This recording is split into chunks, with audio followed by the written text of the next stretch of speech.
Tonight, you step into a medieval town where the bells never stop ringing, and every cough in the dark makes people turn away in fear.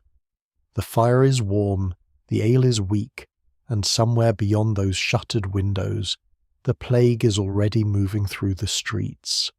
Medieval doctors blame bad air, angry stars, and even dirty bathhouses, which honestly feels like a rough excuse to avoid bathing.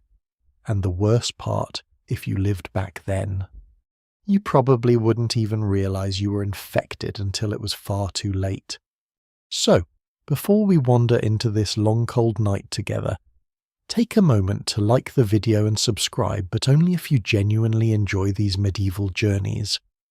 Now dim the lights, settle in by the fire, and let's experience what it truly felt like to catch the plague in the Middle Ages.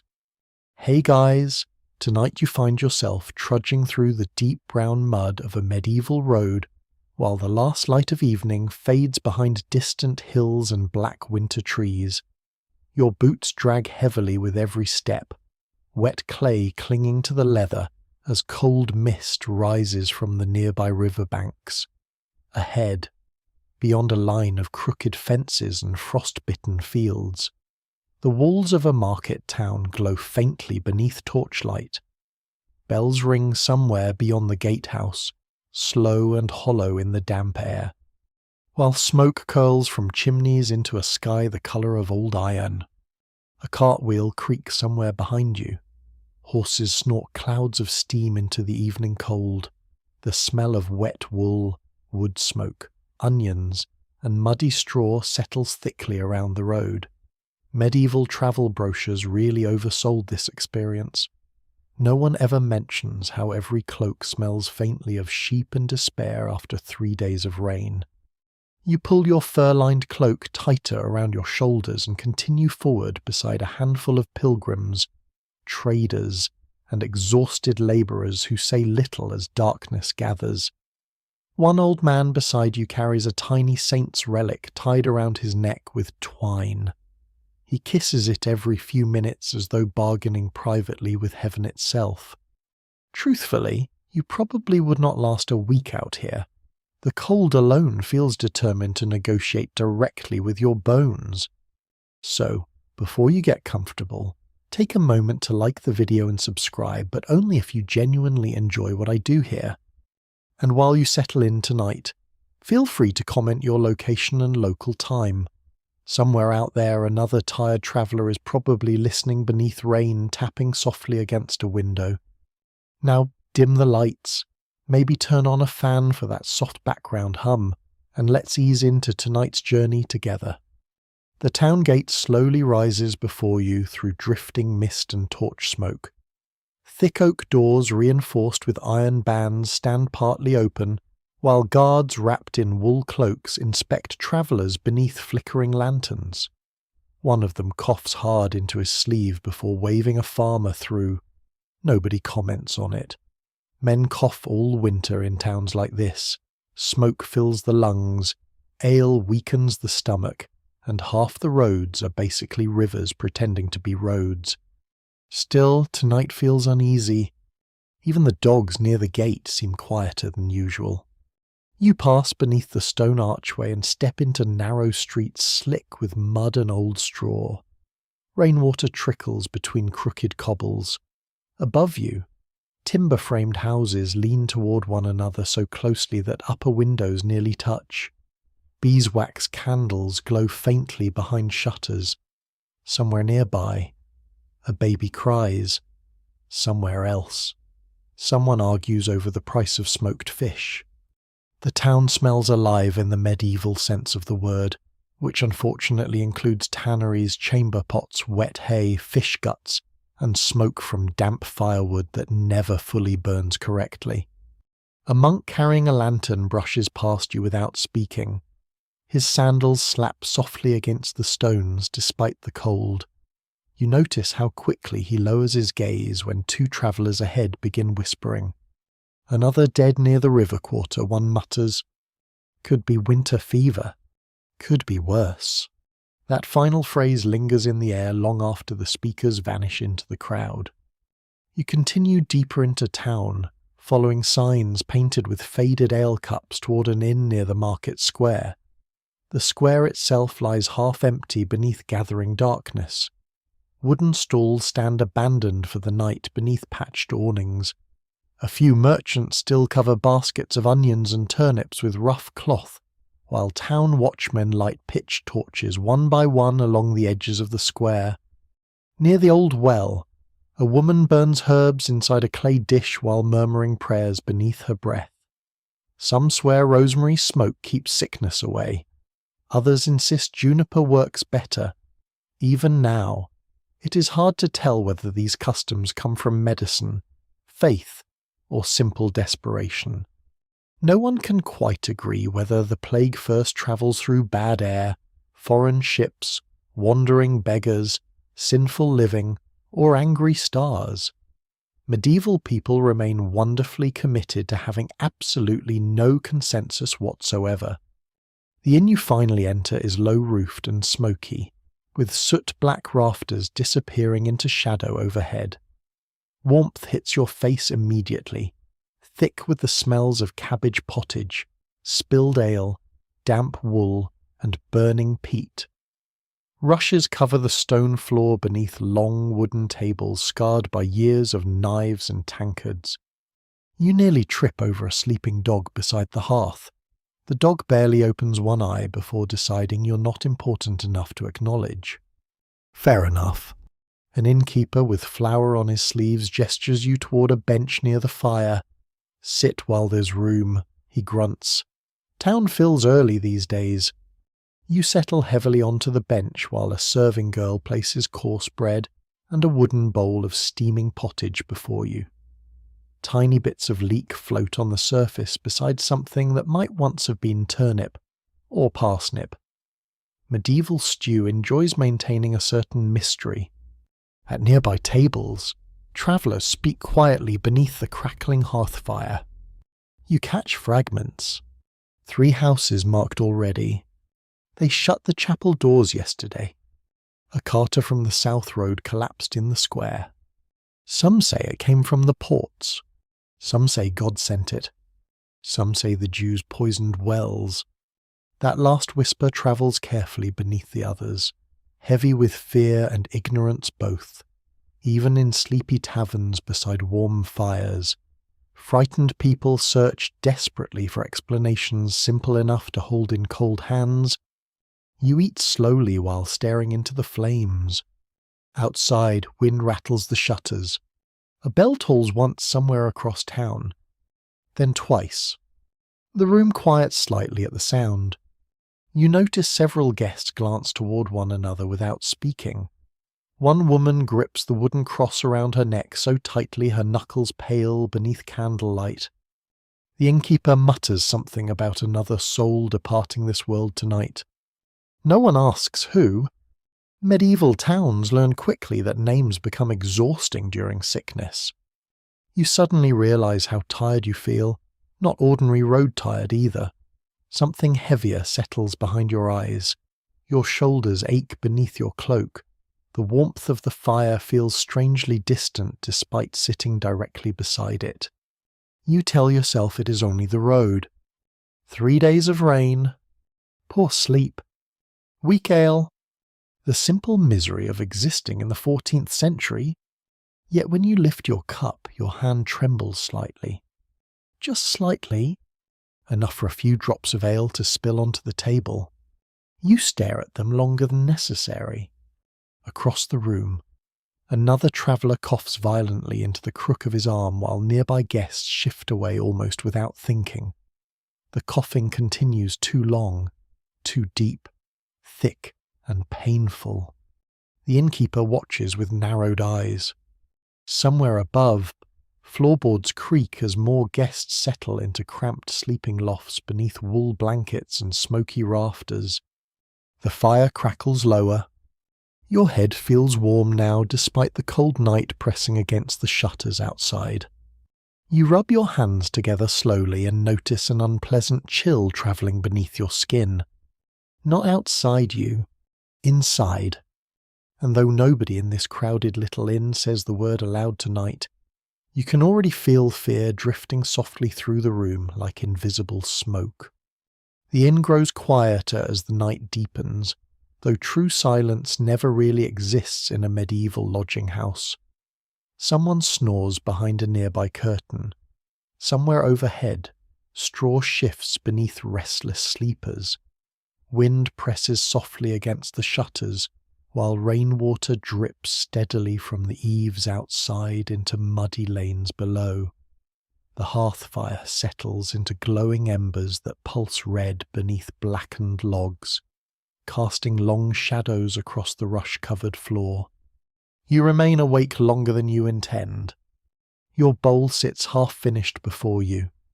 The pottage has gone cold now, forming a thin skin on its surface. Normally, after days on the road, you would devour every last spoonful. Medieval travellers are not famous for refusing free calories, yet tonight your stomach twists unpleasantly at the smell alone. The innkeeper notices. You Illy asks, while wiping a wooden cup with a cloth that probably retired from cleanliness several winters ago. You shake your head too quickly. Just tired. Tired's common. His eyes linger on you a moment longer. Then he walks away without another word.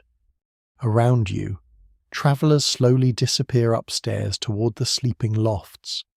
Candles burn low beside little shrines tucked into wall corners, tiny carved saints blackened by smoke and years of prayers.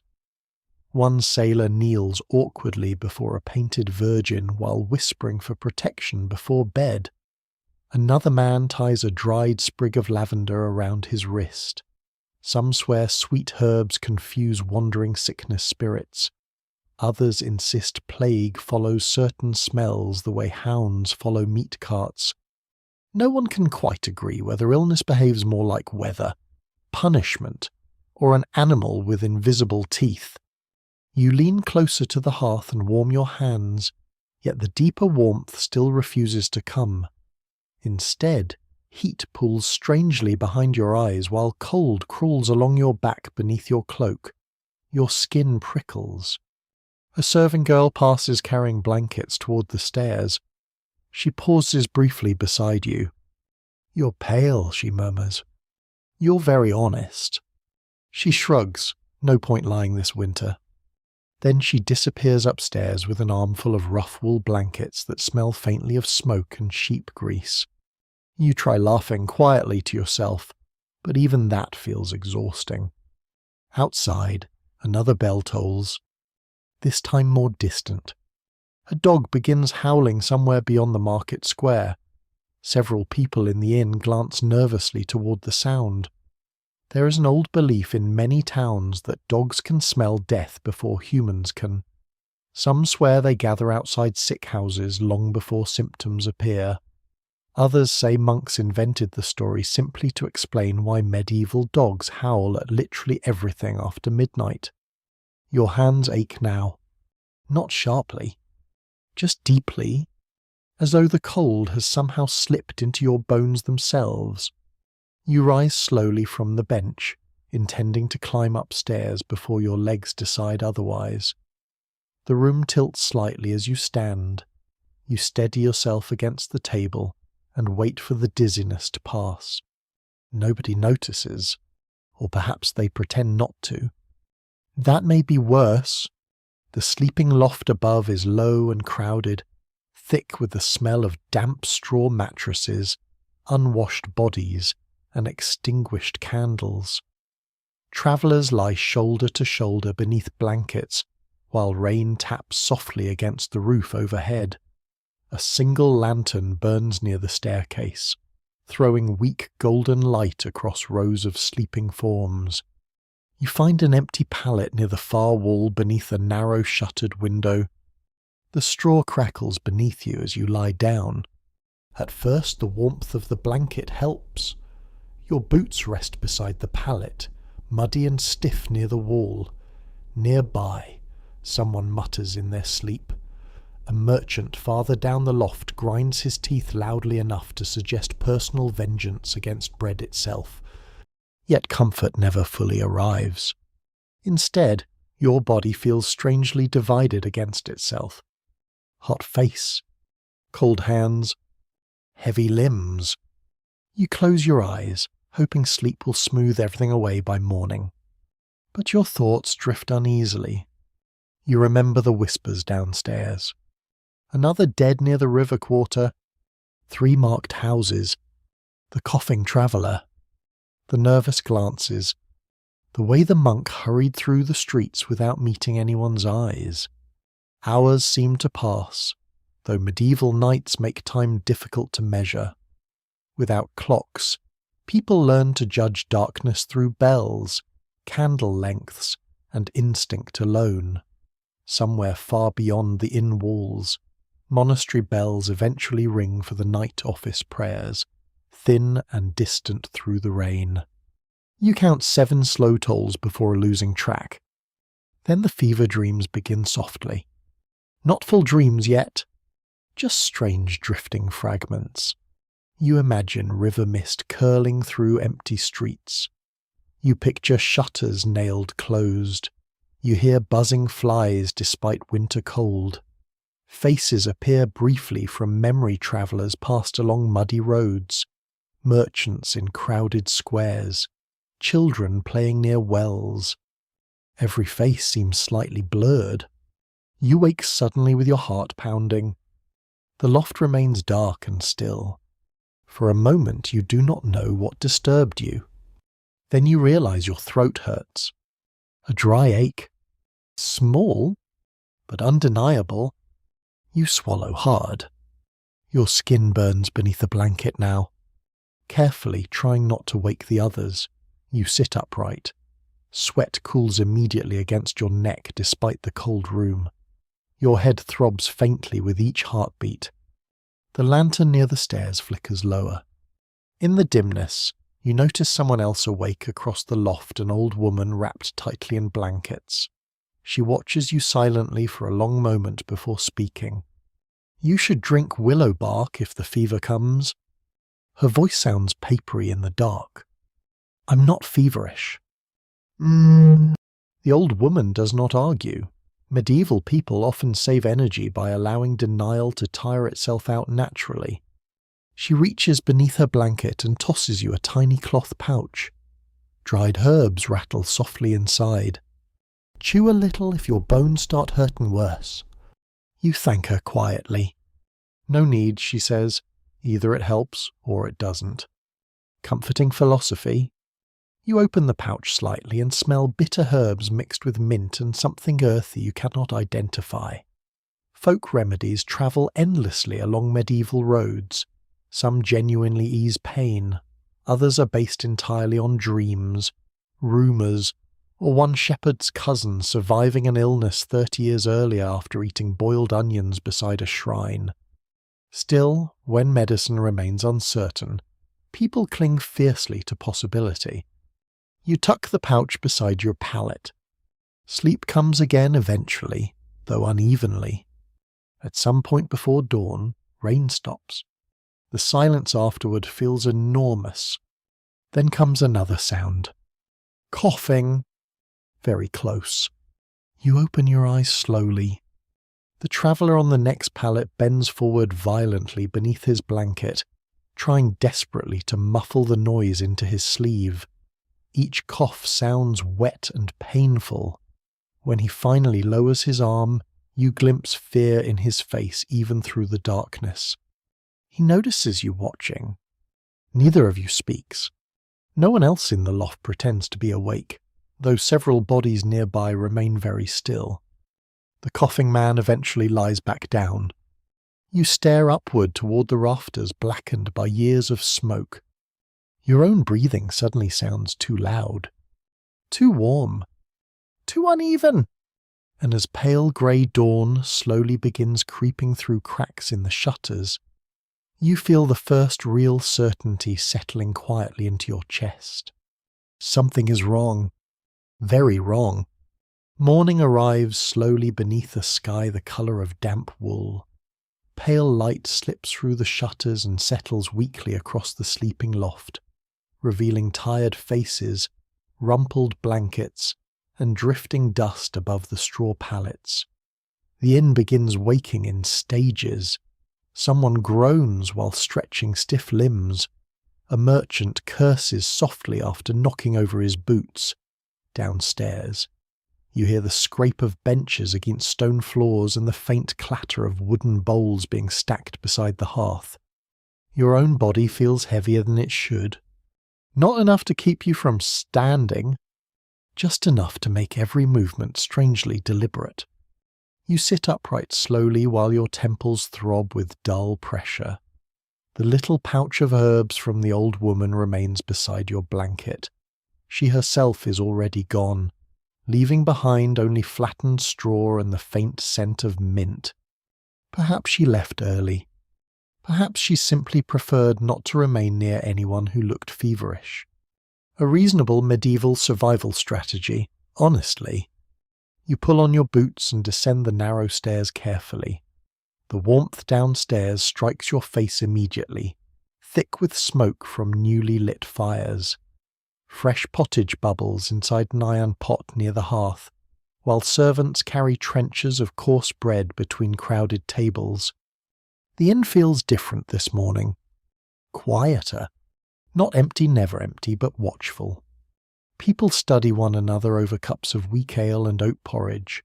Travellers who shared benches freely last night now leave noticeable spaces between themselves. Conversations lower whenever coughing begins nearby. And coughing seems everywhere now. A carter near the hearth coughs into a cloth. A serving boy coughs while sweeping rushes. Even the innkeeper clears his throat repeatedly while pretending not to notice. You settle at the far end of a bench and try eating bread dipped in warm broth. Your appetite still refuses cooperation. Each swallow feels awkward against the soreness growing inside your throat. Outside the shutters, bells ring for morning prayers. Ordinarily, such sounds bring comfort to townsfolk. Bells mark order, time, stability. Medieval life depends heavily upon bells telling everyone when to wake, pray, trade, gather, and sleep. But today the ringing carries something else beneath it. Urgency. You glance toward the window. Snow has begun falling lightly over the market square. Tiny white flecks drift through cold air while merchants slowly arrange their stalls beneath patched awnings. Through the frost-clouded glass, you watch townsfolk moving cautiously between tables of onions, smoked fish, wool cloth, candles, and winter turnips. Life continues because it must. Even frightened people still need bread. After finishing half your meal, you pull your cloak tight and step outside into the square. Cold air immediately bites your face. The snow melts almost instantly against muddy streets, turning the ground into brown slush beneath boots and cartwheels. The square smells of wet wool, wood smoke, livestock, and fish brine. A woman passes carrying a basket of eels wrapped in cloth. Two monks cross toward the chapel with heads bowed against the wind. Nearby, a blacksmith hammers horseshoes beneath an awning, while sparks flare briefly into the grey morning. Yet despite all the ordinary motion, tension hangs everywhere. People whisper in clusters. Doors remain shut. One stall stands abandoned entirely, its owner absent without explanation. You wander slowly past the market well where several women draw water while murmuring anxiously. They marked another house. Which one? The cooper near St. Agnes Lane. I heard his daughter turned black around the fingers. No, it was swelling near the neck. Some swear the sickness rides in cloth from the ports. Others say the stars turned wrong last month. Those who tell the tale never fully agree. You lower your gaze and continue walking before the conversation turns toward you. Your head aches worse now. Even the bright snow light feels irritating against your eyes. At the edge of the square, a priest stands beside a wooden notice board reading prayers aloud for protection against pestilence. Several listeners clutch tiny pilgrim badges pinned to their cloaks, little pewter symbols collected from holy shrines across Europe. Medieval people treat relics rather like layered insurance policies. A saint from one town protects against fever, another guards travellers, another supposedly helps swollen joints, livestock illness, or difficult childbirth. Some people wear enough relics to jingle gently while walking. A child nearby points toward the priest and asks his mother whether prayers stop plague. The mother hesitates too long before answering. Sometimes, that single word somehow feels colder than the snow. You move deeper through narrow side streets where overhanging houses block much of the morning light. Water drips steadily from gutters overhead. Laundry lines sway faintly between upper windows. Somewhere nearby, a woman sings softly while kneading bread dough, though the tune sounds tired.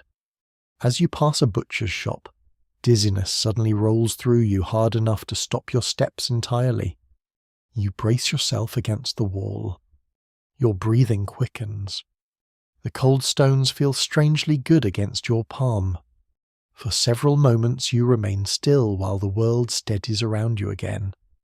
A passing labourer glances toward you briefly before continuing onward without comment. Medieval towns teach people quickly not to linger near strangers who look unwell. You straighten slowly.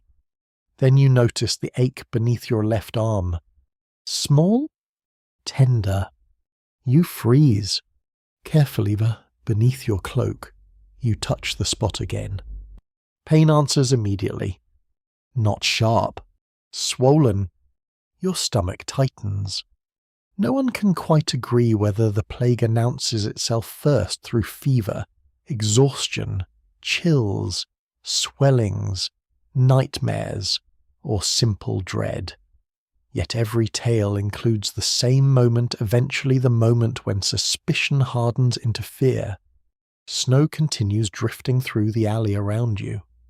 A dog noses through frozen refuse nearby before trotting away with something unpleasant in its mouth. Somewhere beyond the rooftops, another bell tolls from the monastery. Slow, measured, as though time itself has become cautious. You continue walking because standing still suddenly feels impossible. Movement at least creates the illusion of purpose. You pass shuttered homes marked with little chalk crosses beside their doors. One doorway has been stuffed with rosemary branches. Another bears strips of cloth soaked in vinegar hanging from iron nails. An old woman sweeping her steps notices you're staring. Bad air, she mutters, keeps it out. Does it work? She pauses, sweeping. Hasn't killed me yet. Fair point. Farther ahead, two boys drag a handcart loaded with firewood toward the chapel. Their boots splash through slush while crows gather along rooftops overhead. The entire town seems to breathe differently now, shallower somehow. Then you hear shouting. Not far away, a sudden argument erupts near a narrow lane branching toward the river quarter. Several townsfolk cluster around a house with shuttered windows. One man pounds angrily on the door while another tries pulling him back. You can't lock them inside. They're sick. They're alive. For now, you stop at the edge of the crowd. No one notices you. Everyone stares toward the house, toward the silence behind its closed shutters, and while snow falls softly across the lane and bells continue tolling somewhere beyond the rooftops, you feel your own fever rising quietly beneath your skin like a second hidden heartbeat. The crowd outside the shuttered house shifts uneasily in the falling snow, boots grinding slush against the frozen lane. Nobody moves too close to the doorway. Even anger keeps its distance this winter. The man pounding on the door finally steps back, breathing hard into the cold air. His beard glistens with melting snowflakes while fear flickers openly across his face. "My sister's in there," he says to no one in particular. An older townsman beside him pulls his cloak tighter, and if they open it, half the lane may follow her. No one answers after that. The house itself stands narrow and crooked between two taller buildings, its upper floor leaning slightly over the alley as though listening. The shutters remain tightly barred from inside. No smoke rises from the chimney. Someone has painted a rough white cross beside the door using lime or chalk. A warning, or perhaps a prayer. In medieval towns, the difference often becomes blurry. You remain near the back of the small crowd while snow gathers quietly across shoulders and hooded cloaks. Your fever presses harder behind your eyes now. Every sound seems slightly muffled around the edges. Even the cold air tastes strange in your mouth, metallic somehow. A woman near you whispers to her companion. They say the youngest boy coughed blood. No, that's what the Cooper swore. The Cooper swears geese predict eclipses. Still, some swear the plague arrives first in rats. Others blame poisoned wells, sinful dancing, foreign traders, comets, or foul river fog creeping through streets after sunset. Even now, it is hard to tell where fear ends and belief begins. The argument near the doorway fades into exhausted silence eventually. One by one, the gathered neighbours drift away down the lane, muttering prayers into scarves and sleeves. Nobody wishes to remain too long near a marked house. You should leave too. Yet you hesitate. From somewhere inside the shuttered building comes the faint sound of coughing. Weak, persistent, then silence again. A monastery bell rings across town. You finally pull yourself away from the lane and continue walking slowly through the winding streets. Snowflakes cling briefly to your cloak before melting against the damp wool. Smoke drifts low between rooftops while townsfolk hurry about their business with lowered heads. Daily life stubbornly continues despite everything. A baker stacks coarse loaves beside his doorway. A fishmonger curses frozen fingers while arranging smoked herring. Children still chase one another through alleys, though mothers call them back indoors more sharply than usual. The world refuses to stop simply because fear has entered it. You pass beneath a wooden sign bearing the painted image of Saint Roch, patron against plague and sickness. Tiny wax candles burn before the shrine despite the daylight. Someone has left garlic bulbs beside the statue along with dried flowers and a strip of embroidered cloth. Garlic appears frequently during outbreaks. Medieval medicine believes strong smells protect the body from corruption in the air. Entire households sometimes carry pomanders filled with herbs, vinegar sponges, or crushed flowers pressed against the nose while walking through crowded streets. Unfortunately, most people still smell overwhelmingly like wet sheep. You pause beside the shrine longer than intended. Your legs feel weak now. The ache beneath your arm pulses steadily with each heartbeat. Carefully, hidden beneath your cloak, you touch the swelling again. Larger. Heat radiates beneath the skin. Your stomach drops heavily. Nearby, a bent old woman kneels before the candles muttering prayers. Without looking up, she speaks suddenly. You shouldn't wander alone if the swelling's begun. You stare at her. For a moment you wonder whether she somehow saw beneath your cloak. Excuse me. She finally glances upward. Her eyes are pale and watery with age. You carry yourself like the sick do. Slow shoulders, careful breathing. You attempt a weak smile. Perhaps I'm only tired. Perhaps. The old woman crosses herself slowly. My son said the same thing 3 winters ago. The wind shifts sharply through the street. Somewhere nearby a shutter bangs repeatedly against stone. You ask quietly, "Did he recover?" The old woman studies the candles instead of answering directly. Some do. Not encouraging. You continue onward before she can say more. The lane eventually opens toward a smaller square beside the chapel grounds. Here the snow lies thicker where fewer carts pass. Monks move between buildings carrying bundles of firewood beneath dark wool habits. Their sandals crunch softly through the frost. One younger monk pauses near the gate to address passing townsfolk. The infirmary still receives travellers, he announces. Those needing prayer or physic may come before nightfall. Several people avert their eyes and keep walking. Others linger uncertainly. Monasteries often serve as hospitals during plague years.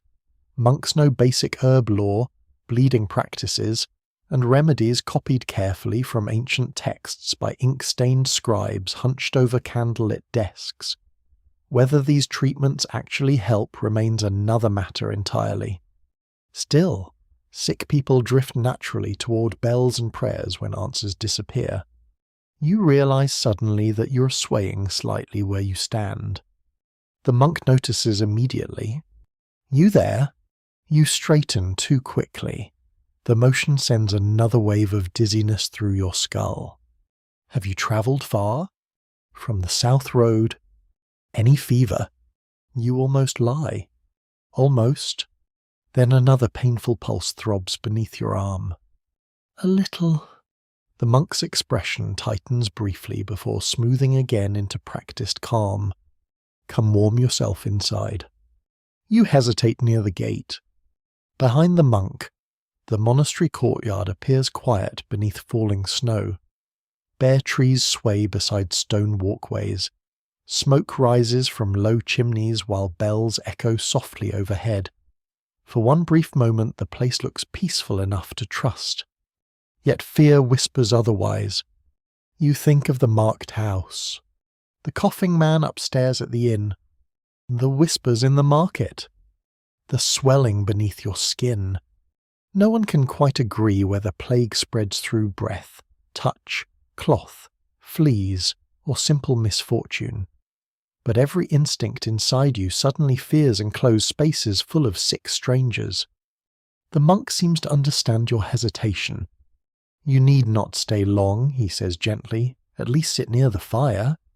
A harsh coughing fit interrupts him from somewhere beyond the courtyard walls. Not one cough. Several. Deep and ragged. The monk lowers his eyes briefly. The sound eventually fades. Snow continues drifting quietly through the open gate. You stare at the monastery buildings while cold settles deeper into your bones despite the fever burning beneath your skin. Somewhere above the courtyard, ravens shift along the abbey roof lines like scraps of moving shadow. At last, slowly, you step forward through the gate. Behind you, the town bells begin tolling again. The monastery gate closes behind you with a slow wooden groan that echoes softly through the snowy courtyard. For a moment the sounds of the town feel distant, muffled beneath stone walls, drifting bells, and the steady whisper of falling snow. You follow the monk across worn flagstones slick with frost. Bare apple trees stand twisted beside narrow garden beds where winter herbs sleep beneath patches of ice. The air smells cleaner here than in the market streets, touched with wood smoke, damp stone, and rosemary hanging from nearby windows to dry. Still, sickness lingers even here. You can feel it somehow.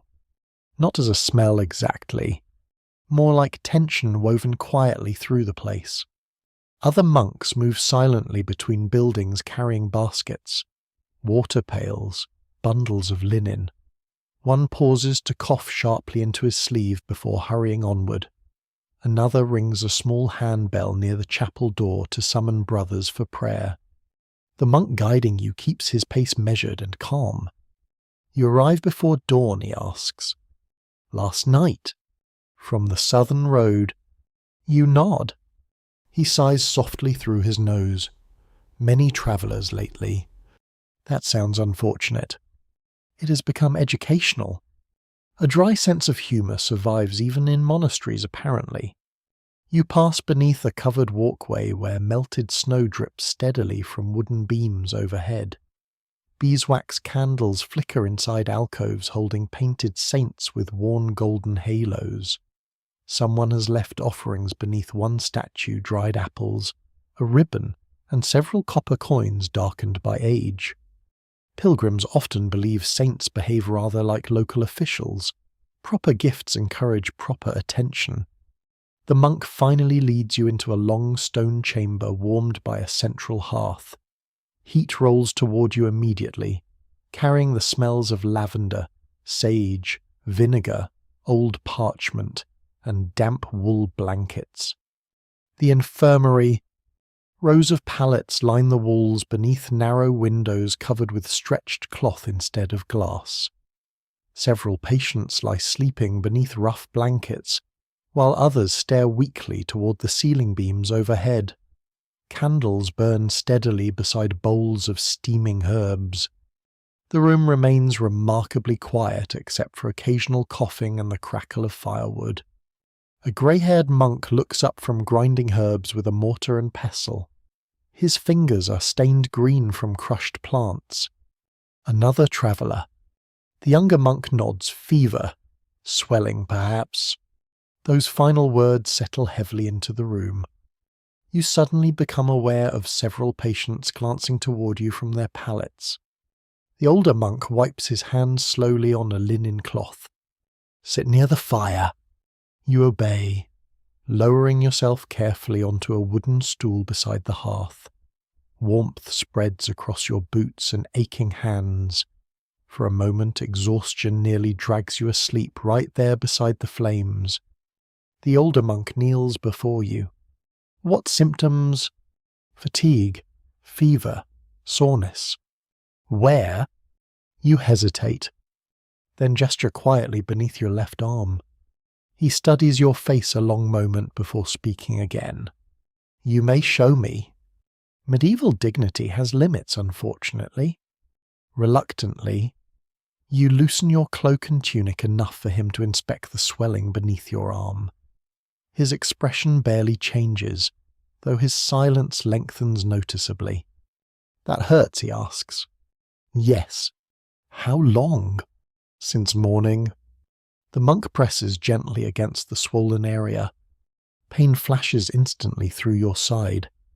You suck in breath sharply. He murmurs. A wonderfully alarming sound from any healer in any century. The younger monk beside him crosses himself quietly. You pull your tunic closed again while the older monk rises stiffly to his feet. What is it, you ask? The monk does not answer immediately. Instead, he walks toward a nearby table cluttered with jars, cloth strips, wax tablets, and bundles of dried herbs hanging from cords overhead. Finally, he says, "There are many fevers this winter." That is not an answer. No. He glances toward the other patients before lowering his voice slightly. Some swellings pass, others. He pauses carefully, others do not. Very comforting bedside manner. The younger monk brings you a steaming cup filled with bitter-smelling liquid. Willow bark, mint, and honey, he explains. You sip cautiously. It tastes like someone boiled a forest floor inside old tea. Still, the warmth helps your throat slightly. The infirmary settles into slow afternoon rhythms around you. Snow continues falling beyond the windows while monks move quietly between pallets, changing cloths, offering water, murmuring prayers. One elderly patient sleeps beneath 3 wool blankets while clutching a wooden cross against his chest. Nearby, a child whimpers softly in fever dreams while his mother strokes damp hair from his forehead. No one speaks loudly here. The room seems built entirely from whispers. Hours drift strangely. At some point, a monk feeds more wood into the hearth, while another lights fresh candles against the growing greyness outside. Bells ring for midday prayers somewhere deeper within the monastery. Several brothers kneel briefly where they stand before returning to work. You begin noticing odd details feverishly. The soot patterns above the hearth. The careful stitching on linen bandages. The way one monk constantly touches the relic hanging from his belt before examining each patient. Some swear holy relics protect healers from pestilence. Others insist constant prayer creates invisible armor around the soul, Even now, it is hard to tell whether the monks truly believe this or simply need something stronger than fear to continue working here every day. Your own fear grows steadily quieter now. Not smaller, just duller beneath exhaustion. At one point, the older monk returns carrying a small clay bowl filled with crushed onions, garlic, and herbs mixed into warm paste. What's that? A poultice. It smells aggressive. Good medicine often does. He applies the warm mixture carefully beneath your arm before binding cloth around your side. The heat eases the throbbing slightly, though the smell alone could probably frighten evil spirits halfway across the kingdom, or attract every hungry dog in town. The monk sits beside you afterward, rubbing tired eyes. Outside, the wind rises softly against the monastery walls. You ask quietly, "Have many died?" His silence answers first. "Then enough." The fire crackles between you. "At first," he says slowly, "most believed it was only winter fever. Then entire households began falling ill together. And now people pray more." Not exactly encouraging progress. He studies the flames for a while before continuing. No one can quite agree whether this sickness travels through foul air or close contact. Some physicians recommend fires in every room. Others say avoid bathing because water opens the body to corruption. That sounds backwards. Many things are backwards lately. Fair point again. The monk eventually rises to tend another patient, leaving you alone beside the hearth. Fatigue pulls heavily at your eyelids now. The firelight flickers warmly across stone walls, while snow darkens into evening beyond the windows. Across the infirmary, one patient begins coughing violently. A monk rushes to support him upright. Another lights more candles. Someone starts quietly reciting prayers in Latin. You close your eyes briefly. The warmth feels distant again somehow. And beneath the poultice wrapped under your arm, you can already feel the swelling continuing to grow. Evening settles over the infirmary like a wool blanket laid slowly across tired shoulders. The windows turn dark and reflective, showing faint shapes of candle flames inside the room while snow presses silently against the outer world. Beyond the walls, the monastery bells call the brothers toward prayer, their notes rolling through stone corridors with a patient, hollow gentleness. You remain beside the hearth, half awake, half drifting. The poultice beneath your arm has cooled now, leaving behind the stubborn smell of garlic, onion, and crushed herbs. It is not unpleasant exactly. It is simply determined, if sickness can be offended into retreat, this treatment may yet save you. The older monk returns with fresh linen folded over one arm and a small wooden box tucked beneath the other. His face looks more worn by candlelight, the grooves beside his mouth deepened by exhaustion. "We should bleed you a little," he says. "You open your eyes." "Should we?" He pauses. That is the custom. An answer both honest and deeply worrying. In many towns, physicians and monks believe sickness comes from imbalance among the body's humours, blood, phlegm, yellow bile, and black bile. Too much heat, too much moisture, too much corruption trapped inside the flesh. Bleeding promises to restore order, though no one can quite agree whether order has ever actually requested this service. The monk sits beside you and opens the wooden box. Inside lie folded cloths, a small knife, a little ceramic cup, and several leeches kept in a damp pouch. You stare at the pouch. It stares back in spirit, if not in eyes. Leeches. They are gentle. That is not the word I would have chosen. The monk almost smiles, almost. He inspects your wrist first, then the inside of your elbow, then finally chooses a place along your forearm. His hands are careful and warm despite the cold room. Nearby. Another brother mutters prayers while changing bandages for the child with fever. Across the chamber, the old patient still clutches his wooden cross, lips moving soundlessly beneath his blanket. The leech fastens itself with quiet enthusiasm. You look away. Medieval medicine contains many humbling moments, and allowing a pond creature to manage your health is certainly among them. The monk watches closely while blood darkens the cloth beneath your arm.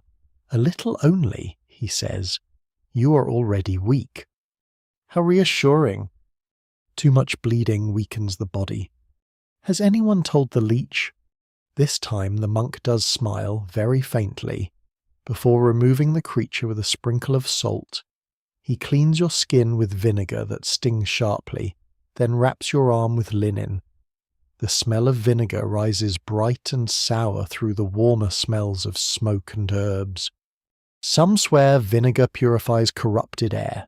People soak cloths in it, wash coins with it, sprinkle doorways with it, and carry sponges dipped in it near their noses while passing sick houses. Even now, it is hard to tell whether it protects anyone or merely gives fear something practical to do with its hands. After the bleeding, you feel strangely light. Not better, just emptier. The monk helps you lie upon a pallet near the hearth where warmth can reach you through the night. The straw mattress crackles softly beneath your weight. A wool blanket scratches your chin. Your boots remain near the foot of the bed, dark with dried mud from the road that brought you here. You notice the dog from the inn outside the infirmary door. At least, you think it is the same dog. Brown, narrow-faced, with one torn ear and an expression of professional disappointment. It slips through the doorway when a young monk enters with water pails, then settles beneath a bench as if it has official business here. No dogs, the young monk whispers sharply. The dog closes its eyes. Negotiation complete. The older monk follows your gaze and sighs. He comes when people are ill. That seems ominous.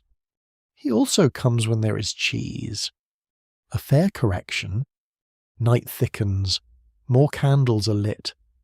Their beeswax scent mingles with smoke and lavender as brothers move in slow patterns around the room.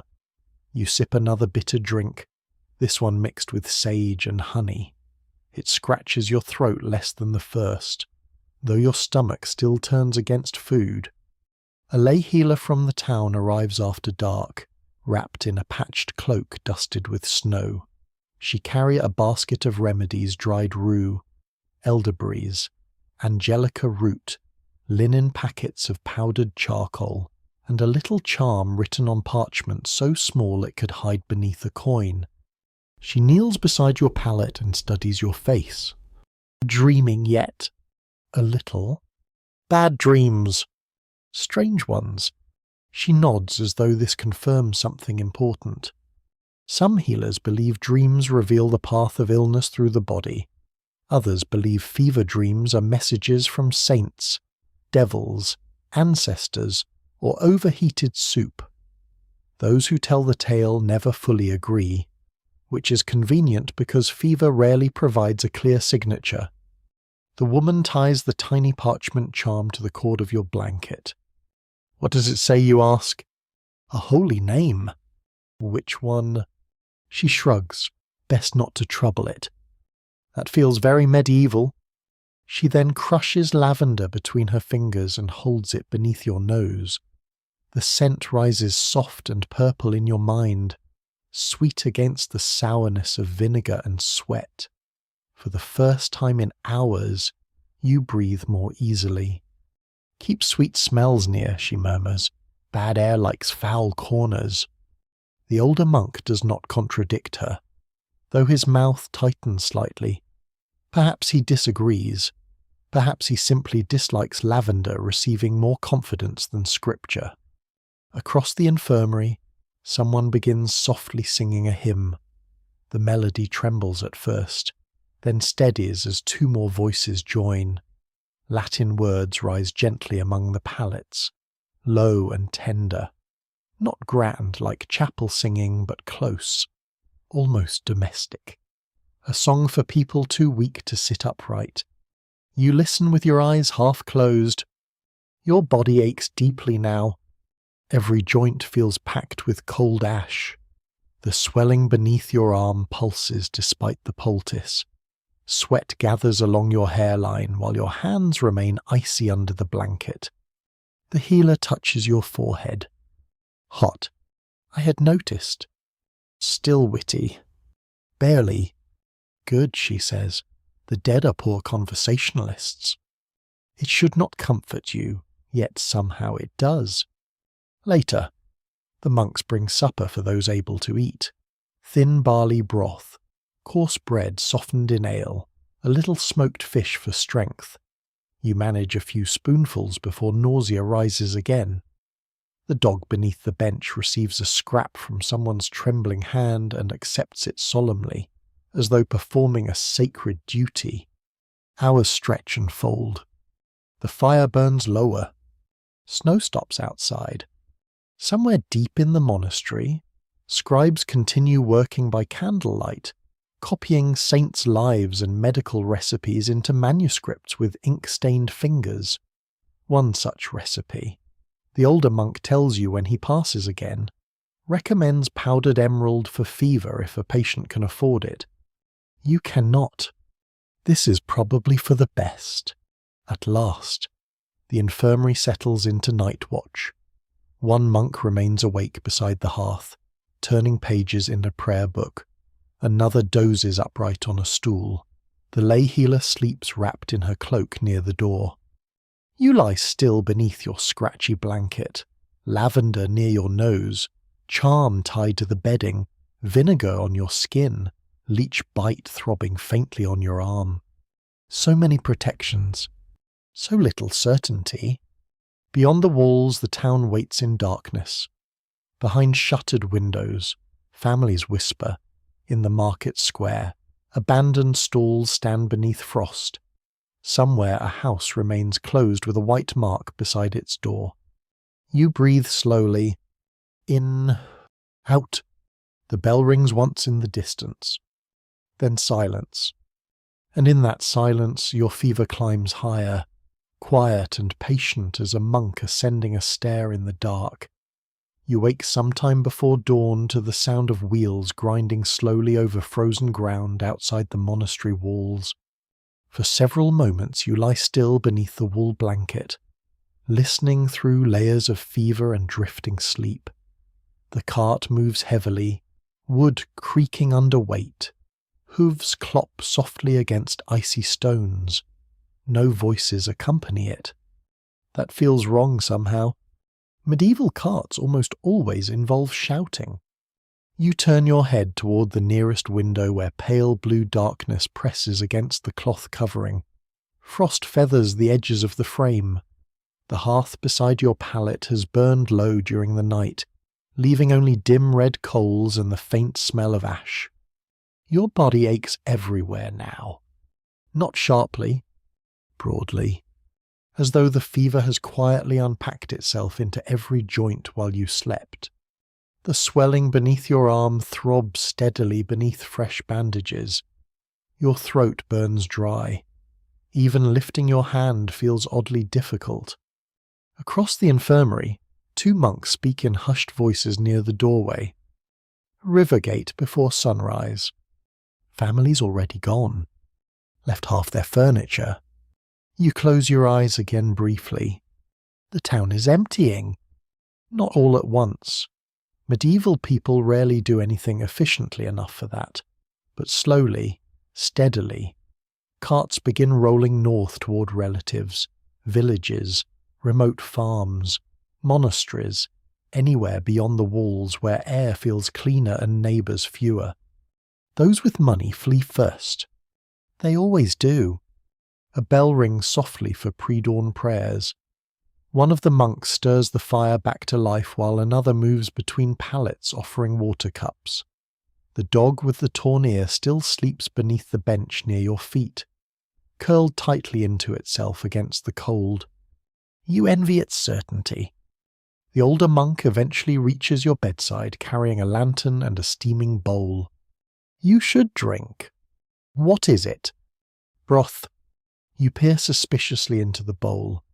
Tiny flecks of onion and barley float across the surface beside what may once have been chicken. Actual meat. A feast day would require trumpets. Fair enough. You manage several careful spoonfuls this morning before nausea forces you to stop. The warmth helps slightly. Your hands shake less afterward. The monk studies you quietly. You slept. Badly. That may still count as progress. He unwraps the poultice beneath your arm and inspects the swelling in silence. His face reveals little, though the pause lasts longer than yesterday. It has grown, you murmur. A little. You appreciate the kindness of that lie. The swelling feels hot and stretched beneath the skin now, tender enough that even cloth brushing against it hurts. Fever sweat cools across your neck despite the chill in the room. The monk replaces the bandages carefully. Many are leaving town, you ask. He nods without looking up.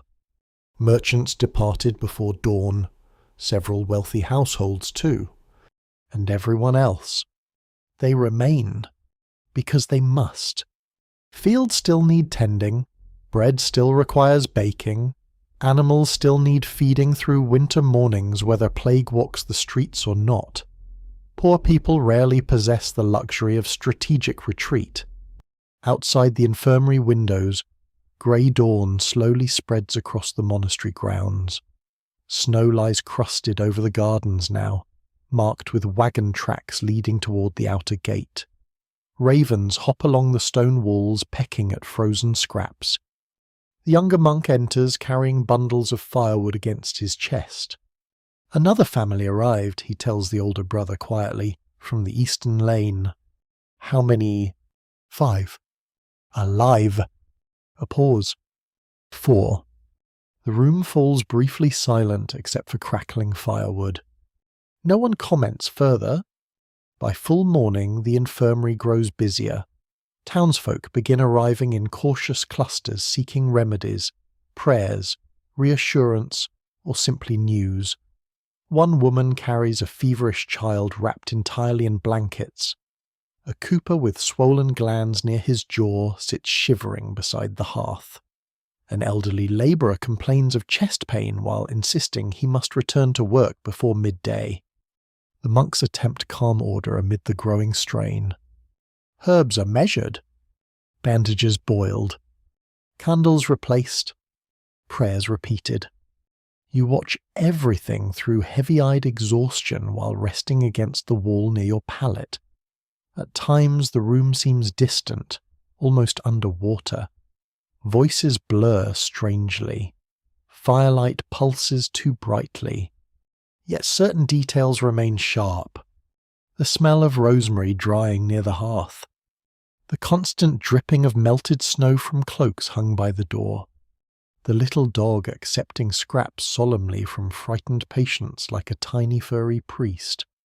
At midday, the lay healer returns carrying fresh bundles of herbs tied with twine.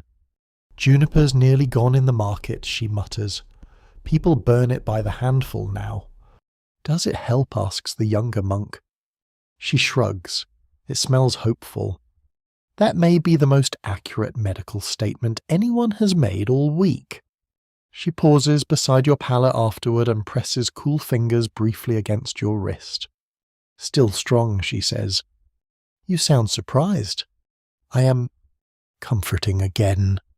Outside, monastery bells ring through the pale afternoon while snow clouds begin gathering once more over the town. Through the infirmary window you glimpse carts rolling along distant streets loaded with blankets, barrels, sacks of grain, crying children, cages of chickens, anything people can carry away from the sickness. One cartwheel breaks near the outer gate. The crack echoes loudly through the courtyard.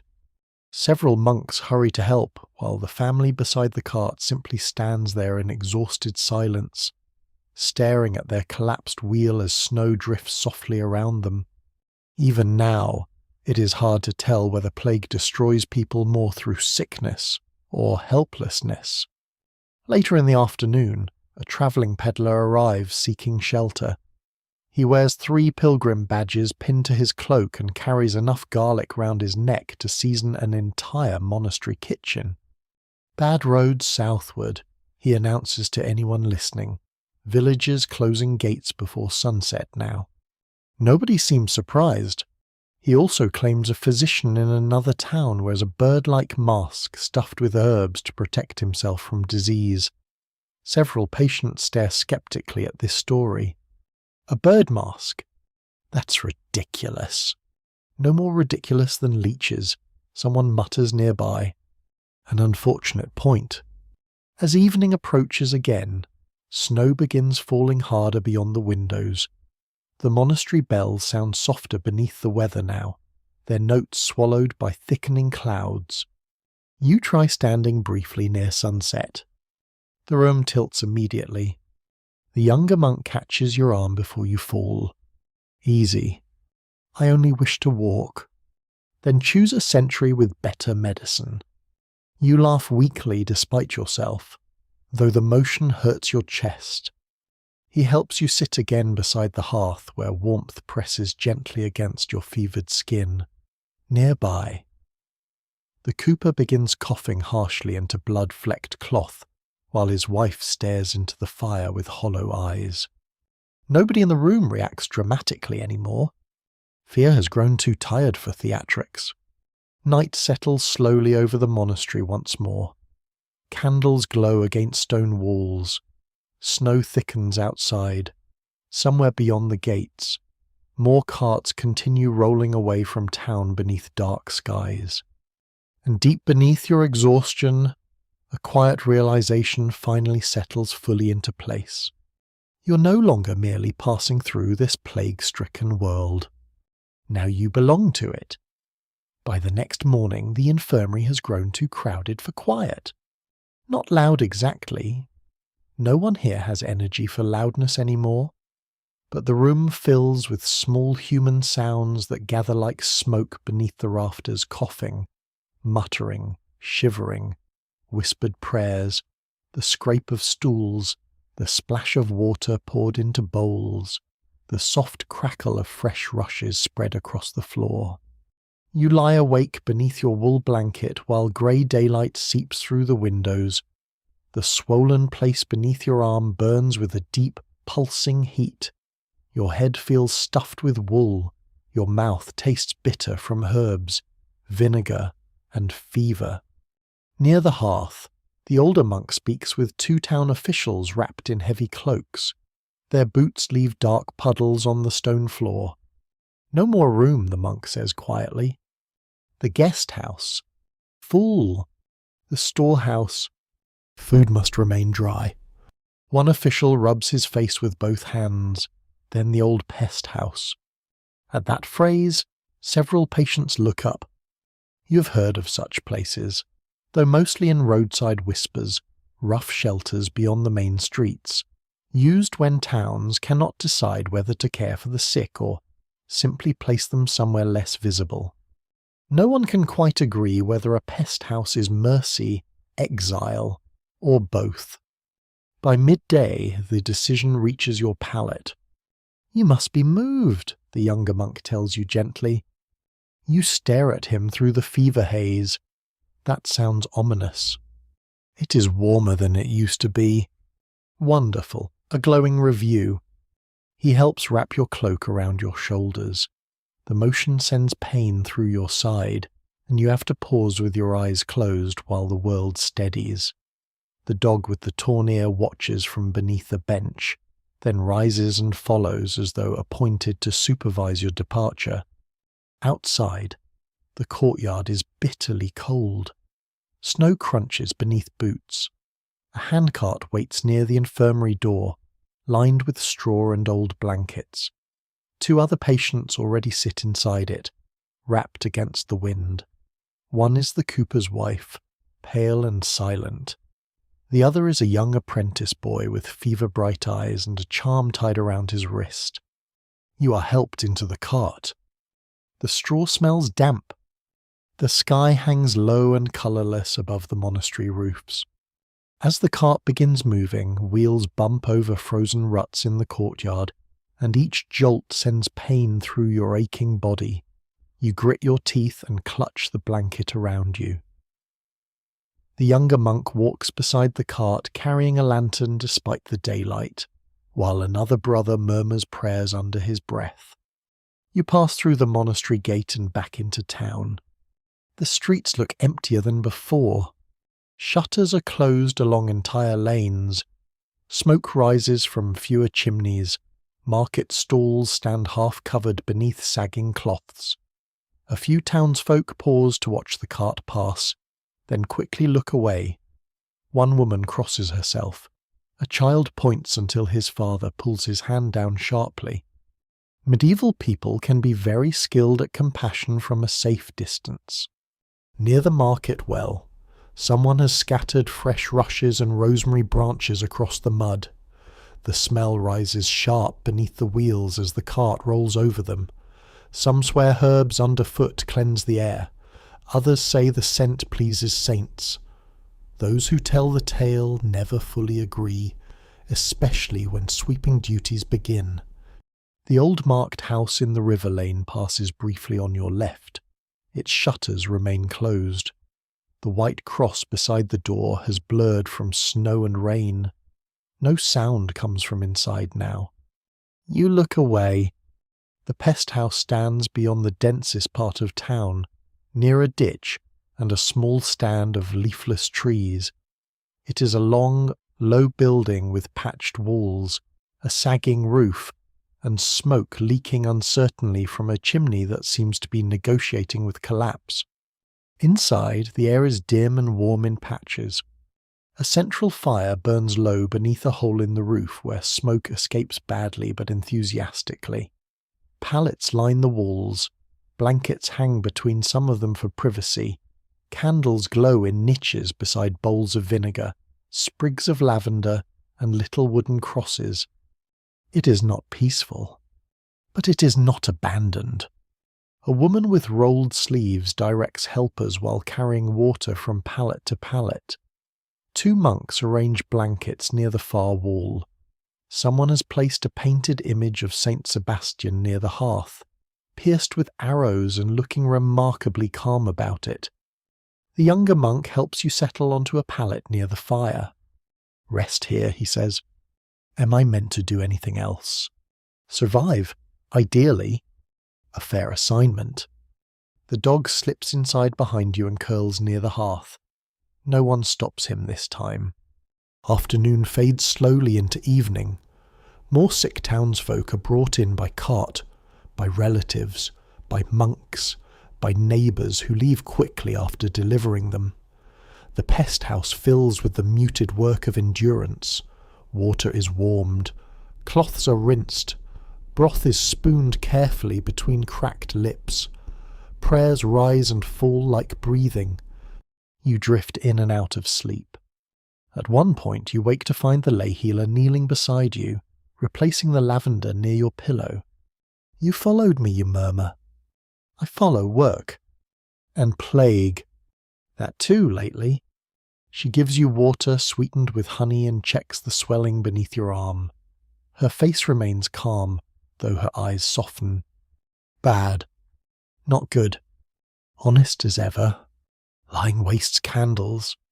Outside, night gathers quickly. Wind moves through cracks in the walls, stirring candle flames. The fire burns brighter after one monk adds logs, and sparks rise toward the smoky rafters like tiny souls escaping upward. Someone begins reciting a psalm. Someone else joins. Then another. The words overlap softly, not quite together, not quite separate. You listen from your pallet while fever moves through you in waves. Sometimes you shiver so hard your teeth ache. Sometimes heat floods your skin until the blanket feels unbearable. The apprentice boy nearby whispers that his grandmother once cured fever by placing a loaf of bread under the bed to absorb sickness. Did it work, you ask faintly? He turns his head toward you. She died, but the bread looked terrible. You almost laugh, and that almost laughter hurts enough to make your eyes water. Hours later, the pest house grows dim and strangely still. Candles burn low. The fire settles into red coals. The torn-eared dog sighs deeply near the hearth, perhaps disappointed in humanity as a whole.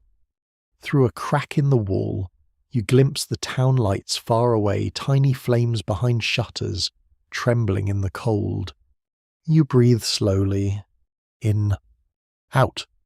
Around you, the sick murmur, dream, pray, and wait.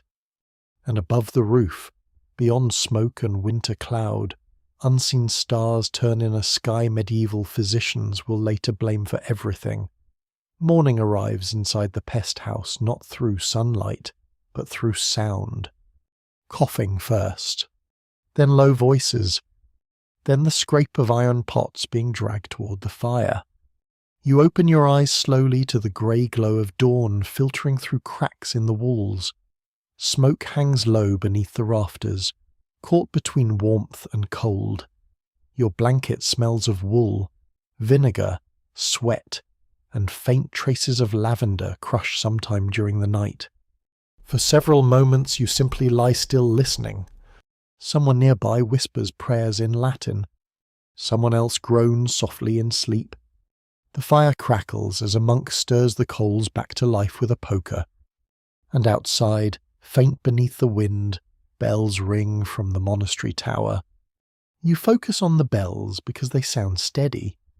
Everything else feels uncertain. Your fever remains, though changed somehow. Less blazing perhaps, but heavier. Your thoughts move slowly, as though travelling through deep water. The swelling beneath your arm still aches fiercely beneath its wrappings. The apprentice boy sleeps nearby, curled tightly beneath blankets, his charm tangled around one wrist. The cooper's wife sits awake beside the wall, staring into nothing at all, while turning prayer beads slowly through pale fingers. The dog remains near the hearth. Of course it does. Someone has tied a little strip of cloth around its torn ear now, giving it the appearance of a battle veteran reluctantly employed as a nurse. A helper brings watered ale and barley broth shortly after dawn. Medieval people often trust ale more than water during sickness, largely because boiling and brewing occasionally succeed where optimism fails. You manage several swallows. Progress. Outside the pest house, fresh snow crunches beneath boots and cartwheels. Through a narrow gap beside the shutter, you glimpse movement near the road. Pilgrims. 3 of them. They wear heavy cloaks stitched with badges and shells from holy shrines across distant lands. One carries a walking staff wrapped with ribbons. Another leads a mule burdened with sacks and blankets. They pause beside the pest house only briefly before continuing toward the roadside shrine farther along the pilgrim road. The lay healer notices your gaze. Many still travel, she says, while grinding herbs at the table. Even now, especially now, people often turn toward pilgrimage during plague years. Some seek healing, others seek forgiveness before death arrives. Some simply wish to keep moving rather than waiting fearfully behind shuttered windows. Motion feels safer than stillness, even when it is not. By late morning, the younger monk offers to help you outside for air. Fresh air, you murmur weakly. I thought bad air caused all this. We are trying several contradictory ideas simultaneously. At least he admits it. Wrapped in your cloak and blanket, both. You allow him to guide you carefully through the pest house doorway. Cold winter air strikes your face sharp as river water. You breathe slowly while the world brightens painfully around you. The roadside shrine stands a short distance away beneath bare ash trees. Tiny candles flicker within its little stone alcove despite the wind. Pilgrims kneel there now while tying scraps of cloth and pewter tokens beside painted saints darkened by smoke and weather. You sit upon a rough wooden bench outside the pest house while snow drifts lazily through pale daylight. The cold helps, at least briefly. The younger monk stands beside you with hands tucked into his sleeves. One pilgrim claimed yesterday he saw an entire village abandoned west of here, he says quietly. True?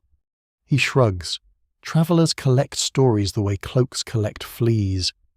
A remarkably vivid comparison. The pilgrims at the shrine begin singing softly. Their voices carry faintly across the snowy field, thin but steady against the wind. One woman presses her forehead against the stone while whispering prayers to Saint Roch. Another leaves a little loaf of bread beside the candles. Some swear saints listen more carefully during winter. Others suspect heaven grows distant when roads become muddy. No one can quite agree whether plague brings people closer to faith or merely closer to fear dressed in holy clothing. You close your eyes briefly while the hymn drifts through the cold air. For a moment you almost feel peaceful.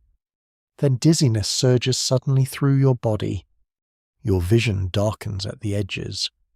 The younger monk catches your shoulder before you slip sideways from the bench. Easy. You breathe hard until the spinning eases. When you finally open your eyes again, the world looks strangely bright. Too bright. Even the snow seems sharp enough to cut. The monk helps you back inside. Warmth closes around you again along with smoke, candlelight, and the smell of boiled herbs. The sudden shift from cold to heat makes your fever pulse harder beneath your skin. You collapse carefully onto the pallet while the healer presses cool cloths against your forehead. You pushed too far, she mutters. I sat outside. Ambitious. Fair. The afternoon drifts strangely afterward. You sleep often. Dream often. At one point you become convinced monastery bells are ringing beneath the floorboards. At another, you think the torn-eared dog has learned Latin and disapproves of your posture. Fever creates fascinating scholarship.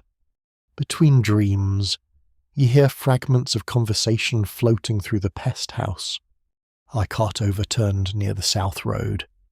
A priest collapsed during burial prayers. Whole household gone before dawn.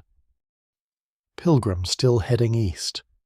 Those who tell the tale never fully agree on numbers. Medieval plague stories grow tangled quickly between truth, rumour, prayer, and panic. Yet the exhaustion in every voice remains unmistakably real. Near sunset, the pilgrims stop again outside the pest house before continuing onward. One elderly traveller enters carrying a bundle of dried herbs and little wax saints moulded by hand. For protection, she says gently while distributing them among the pallets. The healer accepts one politely. The older monk accepts one politely. Even the sceptical younger monk accepts one politely. Because during plague years, refusing hope feels dangerous. The old pilgrim pauses beside your pallet and studies your face. Young enough still, she murmurs. For what? To survive if God's in a listening mood. You're too tired to answer properly. She ties a tiny wax saint beside the parchment charm already hanging from your blanket. Your defences now include herbs, prayers, lavender, vinegar, holy names, saint tokens, boiled broth, onions, and one emotionally exhausted dog. A formidable army. Night settles again beyond the walls. Snow clouds thin, revealing cold stars above the fields. Through cracks in the roof, you glimpse faint silver light overhead while candles flicker beside the sleeping sick. The hymn from the roadside shrine still echoes faintly in your mind. The bells continue ringing from distant towers. And somewhere beyond the frozen roads and dark forests, Pilgrims keep walking slowly through the medieval night, carrying hope from shrine to shrine, because sometimes movement itself becomes a kind of prayer. Rain replaces the snow sometime during the night. You wake to its soft drumming against the pest house roof, steady and endless, like fingers tapping upon old wood. Water leaks through cracks overhead into carefully placed buckets along the walls. Every few moments comes another hollow plink into standing water. The entire world smells damp this morning. Damp straw, damp wool, damp ashes, damp humanity. The fire struggles against the wetness curling through the building, hissing softly whenever fresh logs are added. Smoke hangs thick beneath the rafters before slipping reluctantly out through the crooked chimney. You lie half awake watching shadows move across the ceiling beams while fever presses heavily behind your eyes. The swelling beneath your arm feels larger still, tight and angry beneath the bandages. Every breath pulls faintly against it. Nearby, the apprentice boy coughs in his sleep. The cooper's wife no longer turns her prayer beads. She simply holds them.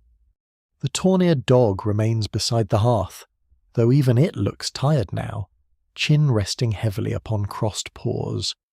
Morning drifts slowly onward.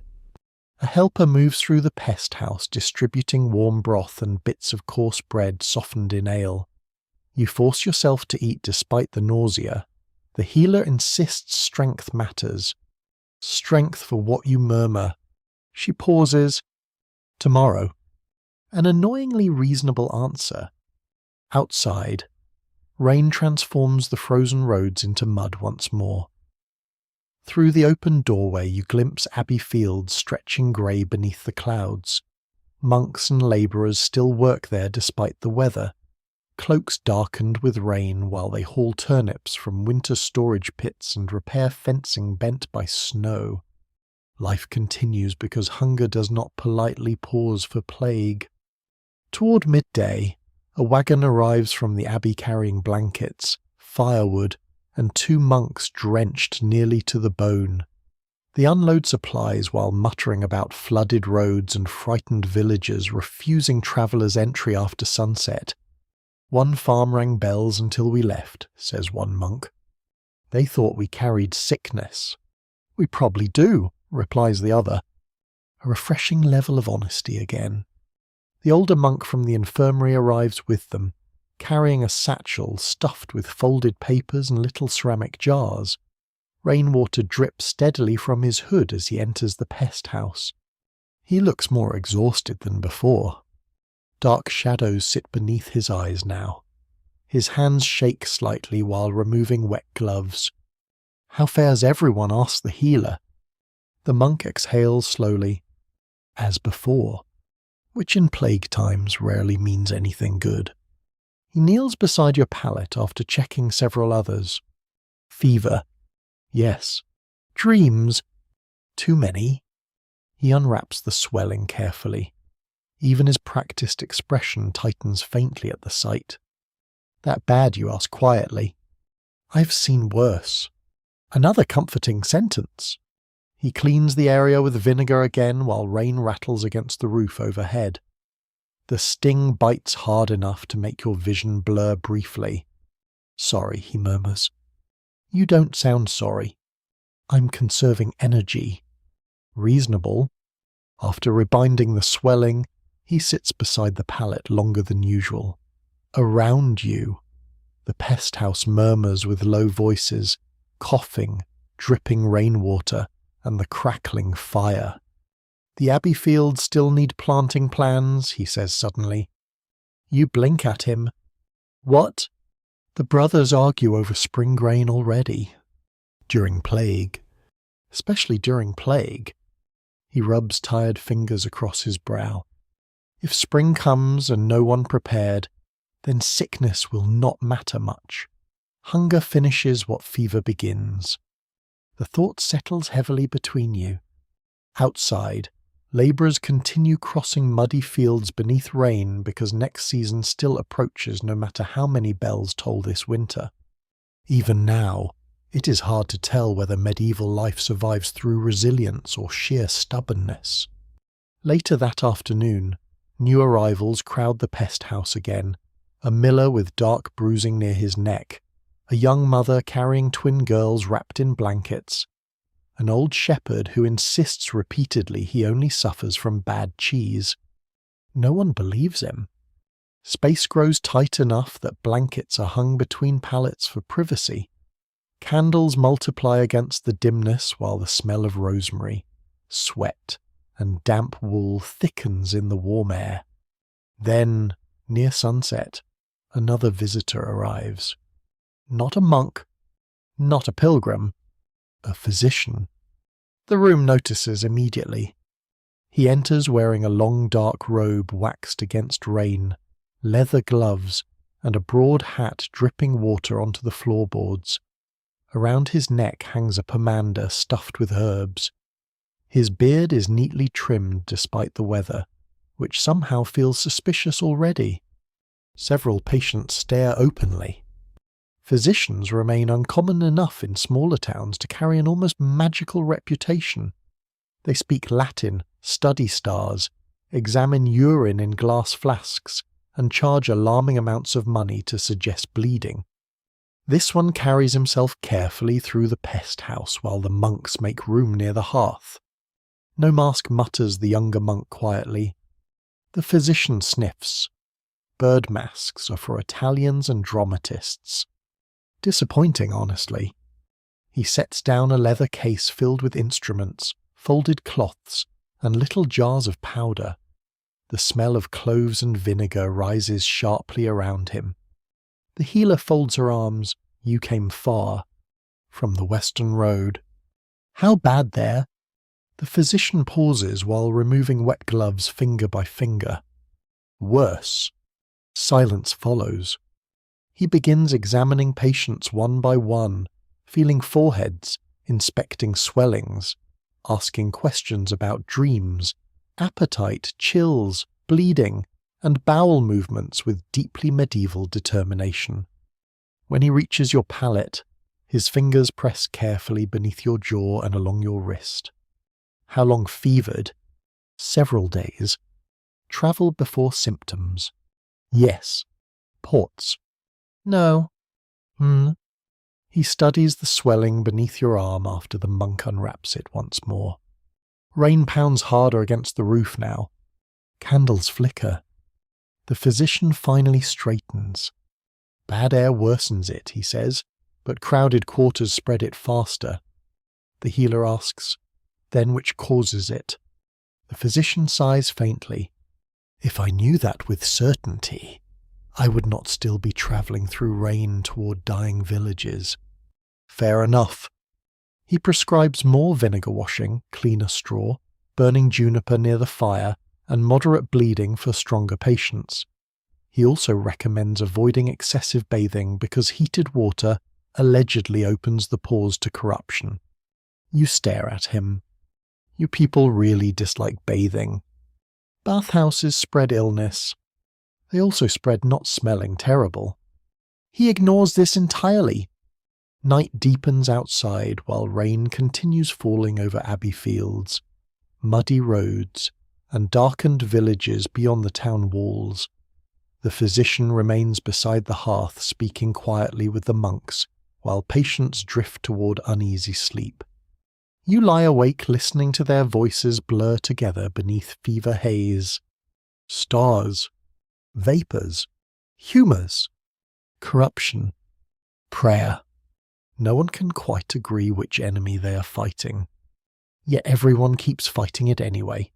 The physician stays through the night. You know this not because you see him continuously, but because fever wakes you again and again in fragments, and each time his silhouette appears somewhere near the hearth, or among the pallets like a dark bird moving through candlelight. Sometimes he argues softly with the healer. Sometimes he studies handwritten notes by the fire. Sometimes he simply sits motionless while rain taps against the roof, and exhausted patients breathe unevenly around him. At one point near midnight, You wake convinced the bells are underwater. The sound rolls slowly through your skull, distorted and distant, as though the monastery tower has sunk beneath a dark lake somewhere beyond the walls. You stare upward into smoke-dark rafters while sweat cools across your face. Your blanket feels unbearably heavy, then freezing, then heavy again. Fever changes the world in cruel little ways. The torn-eared dog lifts its head from beside the hearth and watches you silently. In your haze, you become briefly certain it understands everything happening here far better than the humans do. Honestly, that may still be true. The physician eventually appears beside your pallet carrying a candle lantern that glows softly against the dimness. "You're awake," he murmurs. "I was asleep somewhere terrible. A common destination lately." He kneels stiffly beside you and places cool fingers against your wrist. His gloves are gone now, without them. His hands look older pale, ink-stained, and roughened by travel. "You burn fiercely," he says. You sound impressed. Merely observant. The swelling beneath your arm throbs with every heartbeat now. The skin around it feels stretched painfully tight. Even shifting beneath the blanket hurts. The physician unwraps the bandage carefully while the lantern flickers beside him. You avoid looking directly at the swelling. He does not. He murmurs again. That noise truly belongs in a monastery of horrors. Outside, thunder rolls faintly beyond the rain clouds. The storm has moved farther east, but its echoes still drift over the countryside. The physician presses gently near the swollen area. Pain flashes white through your vision. You gasp sharply. "Sorry." You never sound sorry either. No physician survives long if every patient becomes personal. A deeply medieval professional motto. He replaces the bandages with fresh linen soaked lightly in vinegar and crushed herbs. Clove this time, perhaps. Or rosemary. Fever distorts scents strangely. As he works, voices murmur quietly elsewhere in the pest house. A monk recites prayers near the twins. The apprentice boy cries out briefly from a nightmare. Someone farther down the room coughs until the sound breaks into awful silence afterward. No one rushes dramatically toward it. Everyone already understands too much. The physician sits back once finished. "You asked before what causes this," he says quietly. You blink slowly. "Yes." He stares into the lantern flame a moment before answering. "I think many things join together. Filth, crowding, weak bodies after winter, perhaps foul air too, perhaps creatures in the blood too small to see." You stare at him. That last idea sounds almost sensible. It is considered unpopular. Naturally, he leans back against the wall beside your pallet, exhaustion finally visible beneath his careful composure. "I studied in Paris once," he says after a while. "When the first great pestilence came years ago, learned men debated for months whether planetary alignment poisoned the air. And the planets remained unconcerned." A tiny smile flickers briefly beneath his beard, then vanishes. You drift again after that. Sleep comes unevenly, stitched together from fever dreams and fragments of sound. You dream of muddy roads stretching endlessly through mist. Pilgrims walk beside you carrying candles that never go out despite the wind. Bells ring from towers hidden somewhere beyond forests. At roadside shrines, saints turn their heads to watch you pass. Then the dream changes. Now you stand inside the market square from days earlier, but the stalls are empty beneath falling snow. Doors remain shut. Candles flicker behind every window, yet no voices come from within the houses. Only bells. Always bells. You wake suddenly choking on your own dry breath. The healer appears almost immediately beside your pallet with water sweetened lightly by honey. Easy, she murmurs. Your hands shake badly while drinking. How long you whisper. Till dawn. The storm has passed outside. Pale moonlight slips faintly through cracks in the walls now, silver against drifting smoke. Most of the pest house sleeps uneasily beneath blankets and candle shadows. The healer replaces the cloth on your forehead. You speak in dreams, she says. What do I say? Mostly nonsense. Comforting? You did ask a saint for onions at one point. Reasonable request, honestly. She settles onto the stool beside your pallet for a while afterward. The room feels strangely calm between midnight and dawn, suspended somehow. Exhaustion softens even fear during these hours. Outside, rainwater drips steadily from the eaves. Inside, firelight breathes softly against stone and wood. The healer studies the dying embers. When I was a girl, she says quietly, people believed fever came from tiny invisible arrows shot by spirits during winter nights. You glance toward her weakly. What changed their minds? Nothing, she shrugs. People simply added more explanations. Fair again. No one can quite agree whether medieval life feels more frightening because people know so little, or because they know just enough to imagine worse things waiting unseen around them. Eventually, the physician returns to the hearth where he mixes powders into little ceramic cups while scribbling notes by candlelight. Ink stains his fingers dark blue-black. Around him, monks continue tending the sick with slow, weary movements practiced now through repetition. The entire pest house seems to drift between worlds tonight. Not fully alive, not fully gone, just waiting. Toward dawn, the bells ring again from the monastery. Slow, measured. The same bells you heard upon entering town what now feels like years ago instead of days. You remember muddy streets, the inn hearth, the market square, the marked house beside the river lane. All of it feels impossibly distant now, hidden behind layers of fever and candle smoke. The physician finally rises near first light and pulls on his gloves once more. You may survive this, he says quietly before turning away.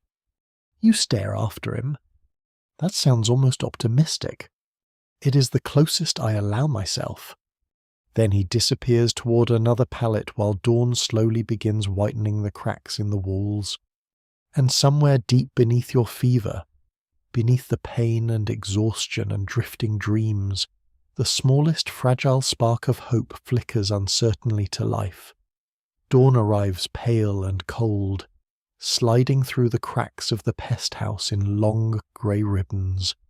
The storm has finally passed. Outside, the world glistens beneath frozen rain and thin frost, every branch and fence rail coated in silver. Inside, the fire has nearly died again.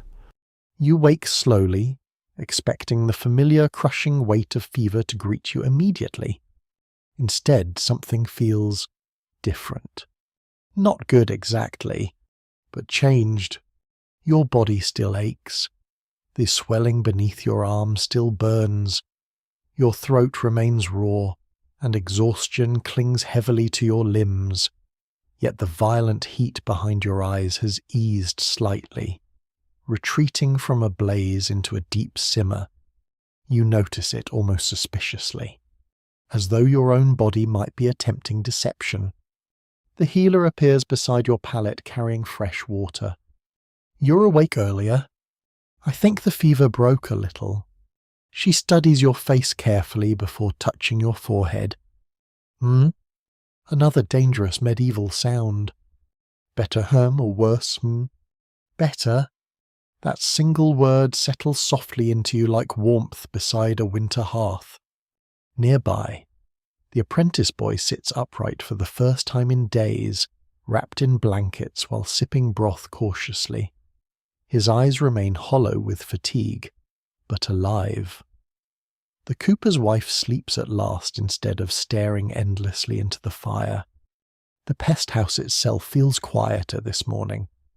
Not peaceful, just worn out. Candles burn lower, conversations stay brief. Even coughing seems softer after the long stormy night. Outside the doorway, pale sunlight finally breaks through clouds across the abbey fields. You can see monks moving between rows of winter storage sheds carrying tools and sacks of grain. Crows hop boldly through muddy ruts left by wagon wheels. Life continues again, or perhaps it simply never stopped. The younger monk enters carrying fresh rushes for the floor and pauses when he sees you sitting upright. "Well now," he says, "still alive." Against all expectations. We try not to set expectations too early. He spreads clean rushes across the damp floorboards. The sweet grassy smell rises immediately through the room, briefly masking smoke and sickness. Medieval people replace rushes regularly in busy halls and sick rooms, though regularly remains a flexible concept depending entirely on how exhausted everyone is. You watch dust dance through a shaft of morning light while the monk works. "How bad is the town now?" you ask quietly. He slows slightly before answering. "Quieter. That tells you enough. Those who tell the tale never fully agree on numbers during plague years, because counting becomes strangely difficult when grief and exhaustion blur together. But everyone notices silence. Missing cartwheels, unopened shutters, empty benches near market fires. The younger monk finishes spreading the rushes and lowers his voice. "The manor court closed yesterday." You blink. Even ordinary disputes have stopped then. Land arguments, debts, complaints over pigs wandering into cabbage plots. Medieval life usually runs on endless small frustrations carried carefully from one official table to another. If even those vanish, fear has settled deeply indeed. Later that morning, the physician prepares to depart. You watch him near the hearth packing jars, folded cloths, and notes back into his weathered leather case. He looks even more tired in daylight. His beard needs trimming again. Ink stains still mark his fingers. The healer folds her arms nearby. You'll head west. For now. They need you there. They need anyone breathing there. A bleak qualification. Before leaving, the physician walks once more among the pallets, checking bandages, murmuring instructions, pressing wrists lightly between gloved fingers. When he reaches you, he studies your face in silence for a moment. You held through the worst of the fever. Held sounds accidental. Most survival is. He unwraps the swelling beneath your arm again. It remains large and angry-looking, but the surrounding redness has faded slightly. "Good," he murmurs. "There's that hum again." You improve enough to become annoying. Progress at last. You ask him quietly, "Will the plague pass?" The physician pauses while tying fresh bandages. "Eventually." That was not the hopeful answer I wanted. It was the honest one. He closes his case afterward and pulls on his gloves. "No town escapes forever," he says, "but neither does plague remain forever." Then he nods once toward you and departs through the doorway into cold morning light. For a long while afterward, you simply listen to the sounds outside. Axes chopping wood, wagon wheels in mud, distant monastery bells. Ordinary sounds. You had almost forgotten them beneath the fever. Around midday, the healer helps you stand beside the doorway for fresh air again. Your legs tremble badly beneath you, but they hold. Barely. Outside, winter sunlight spreads pale gold across the fields and rooftops beyond town. Smoke rises thinly from chimneys. The roadside shrine still burns with tiny candles protected behind waxy glass. Pilgrims continue passing occasionally along the distant road. Fewer now, but still moving. One old traveller pauses beside the shrine to hang another ribbon among dozens already fluttering there in the cold wind. Requests. Thanks. Promises. No one can quite agree whether plague changes people permanently or merely reveals who they already were beneath comfort and routine. You stand breathing cold air slowly into aching lungs while the torn-eared dog wanders outside to inspect muddy puddles with professional seriousness. The healer notices your gaze. He'll follow someone else eventually. He seems loyal. He seems hungry. A fair distinction. By evening, strength returns enough for you to eat nearly an entire bowl of broth without nausea. The apprentice boy even jokes weakly about stealing extra bread from the monks once he can walk again. Ambitious criminal plans, you murmur. One must recover with purpose. Candles are lit as darkness gathers beyond the walls once more. Yet tonight the pest house feels different beneath their glow. Still sad, still weary, still uncertain, but no longer entirely hopeless. The monks speak more softly now instead of urgently. Patients sleep deeper. Someone near the hearth hums a hymn under their breath while mending torn blankets by candlelight. Outside, frost spreads silver across the fields under clear winter stars. Inside, warmth gathers carefully around the living. And for the first time since entering the town gates days ago, you begin to imagine a future beyond the next sunrise. The next few days pass in slow, uneven pieces, measured less by clocks than by bells, bowls of broth, and the changing colour of winter light through the cracks in the pest house walls. You begin sleeping longer without fever dragging you violently awake. That alone feels miraculous. The swelling beneath your arms still aches, though less fiercely now. The healer changes the bandages each morning beside the fire while muttering quiet approval at the slow retreat of heat and redness. You're stubborn, she tells you on dawn. I thought that was the plague. That too. The pest house remains crowded, but the rhythm inside it changes subtly. Fewer new carts arrive each day. More patients sit upright near the hearth instead of lying motionless beneath blankets. Some even shuffle outdoors briefly for fresh air when the weather allows. Not everyone improves. You understand that quickly enough. One pallet near the far wall remains empty now except for folded blankets and a little wooden cross left behind by someone too exhausted to reclaim it. No one discusses it aloud. Medieval people often learn grief through silence rather than speeches. Still, survival slowly begins reclaiming space from fear. Outside, the village moves carefully onward. One afternoon, the younger monk helps you walk beyond the pest house for the first time. Your legs feel uncertain beneath you, thin and weak after days of fever and little food. Every few steps leave you breathing harder than they should. Yet the air itself feels astonishing.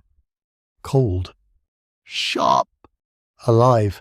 The road outside lies thick with mud where thawing frost and old rain have mixed into brown ruts. Crows stalk through the fields searching for scraps while distant smoke drifts from chimneys across the town. The younger monk walks beside you at patient speed. Slowly, he warns as you nearly stumble over a frozen rut. I'm moving like a dying duck. A recovering duck. Important distinction, apparently. You follow the road toward the edge of town where fields spread beneath pale winter sunlight. Workers move there despite everything, bundled figures repairing fences, carrying wood, turning soil near winter gardens. One farmer pauses to lean against his spade while watching you pass. You from the pest house. You nod. The farmer studies you briefly. Glad someone's walking out again. Then he returns to work. No grand speech. No dramatic celebration. Just simple acknowledgement. During plague years, small survivals become the closest thing people have to victory. You continue walking slowly beside the monk until the abbey bells begin ringing for midday prayers. Their sound rolls across the fields clear and cold beneath the open sky. You realize suddenly how long it has been since you truly listened to them. Before the fever, the bells carried dread, warnings, funerals, fear drifting through narrow streets. Now they sound different again. Not cheerful exactly. Steady. The monk notices your expression. Strange, isn't it? What? How quickly sounds change meaning. You nod quietly. The roadside shrine still stands near the pilgrim road, ribbons fluttering weakly in the winter wind. Wax drips down the little stone ledge beneath blackened saint figures surrounded by offerings, dried flowers, carved tokens, tiny loaves of bread hard as stone. Someone has left fresh onions there recently. Perhaps your fever prayers reach the proper department after all. The monk kneels briefly before the shrine while you rest against a fence post catching your breath. Nearby, wagon tracks cut through muddy snow toward distant villages. Will people keep travelling, you ask? Always, even after this. Especially after this. Pilgrims, traders, soldiers, messengers, wandering labourers, medieval roads never truly empty for long. Fear slows movement for a while, but hunger, duty, faith, and curiosity always begin pulling people outward again eventually. You stand there quietly watching clouds move over the fields. A strange feeling settles over you. Not happiness, not relief exactly. Something softer. You are still alive in a world where many are not, and that fact carries weight. When you return toward town, you notice more details than before. Laundry hangs once again between upper windows. A blacksmith's hammer rings from an open workshop. Smoke rises thicker from bakeries preparing bread for evening meals. Yet absence lingers too. Several houses remain shuttered. One market stall still stands abandoned beneath weather-stained cloth. Near the river lane, the marked house sits silent beneath winter light. The white cross beside the door has nearly washed away entirely now. You stop walking briefly. The monk beside you lowers his gaze. Did anyone survive there, you ask quietly? He hesitates. The youngest girl. And the others? He says nothing. No one can quite agree whether plague teaches people to value life more deeply or simply fear losing it more often. Perhaps both truths walk together. Back inside the pest house, warmth closes around you once more. The torn-eared dog greets your return with complete emotional restraint, which is to say, it briefly opens one eye. The apprentice boy now helps carry water buckets despite lingering weakness. The cooper's wife spends long hours sewing torn blankets beside the hearth in silence. Monks continue arriving with broth, herbs, candles, and news from town. Life rebuilding itself one ordinary task at a time. That evening the healer shares roasted chestnuts near the fire with those able to eat solid food again. Their warm earthy smell fills the room while candles flicker against smoke-dark beams overhead. Careful, the younger monk tells you while handing over a small portion. Too much rich food after fever can upset the stomach. These are chestnuts. We are ambitious men of medicine. Fair enough. Outside, night settles quietly over the town. Frost gathers silver along the roads while bells ring the evening hour across rooftops and frozen fields. Inside, people murmur softly around the fire. Not prayers tonight. Stories. Small ordinary stories about lost goats, bad harvests, crooked merchants, disastrous marriages, stubborn oxen, and a baker who once accidentally used lamp oil instead of cooking fat. You listen while warmth spreads slowly through tired limbs. The plague has not vanished. The town remains wounded. Fear still lingers in shuttered streets and empty houses.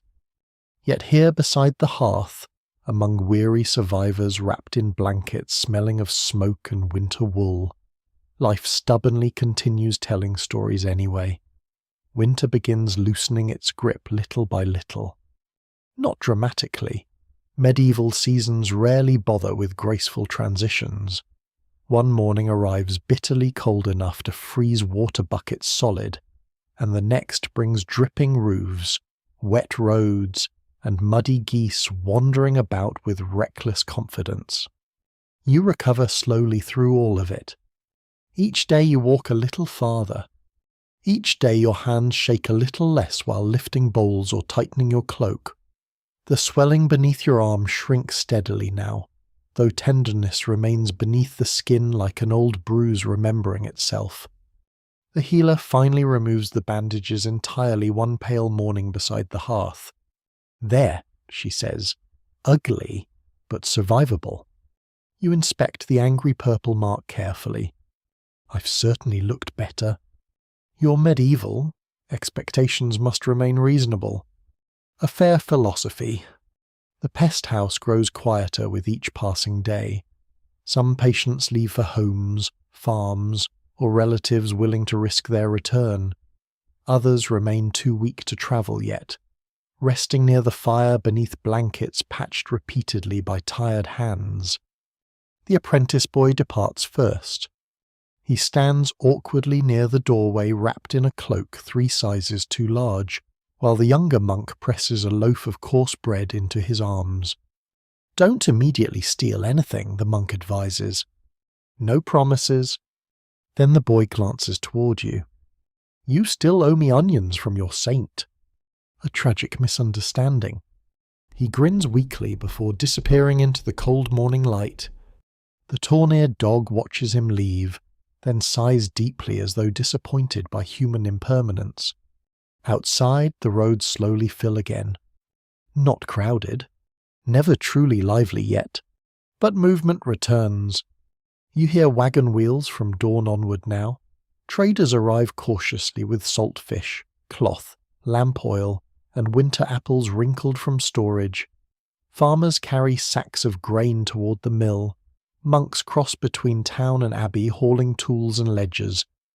Even the market square begins waking from its long fearful silence. One afternoon, strong enough at last, you walk there yourself. The journey exhausts you more than expected. Your legs still feel thin beneath you, and cold air catches painfully in your chest when you move too quickly. Yet the town itself pulls you onward through muddy streets and thawing lanes. The market square smells alive again. Wood smoke, fresh bread, wet wool, horse manure, human survival. Stalls stand open beneath patched awnings, while merchants argue half-heartedly over prices. A fishmonger loudly claims his herring arrived fresh this morning, despite obvious evidence to the contrary. Nearby, children chase one another around the well while their mothers pretend not to notice. Ordinary life has returned enough for dishonesty about fish quality. A promising sign.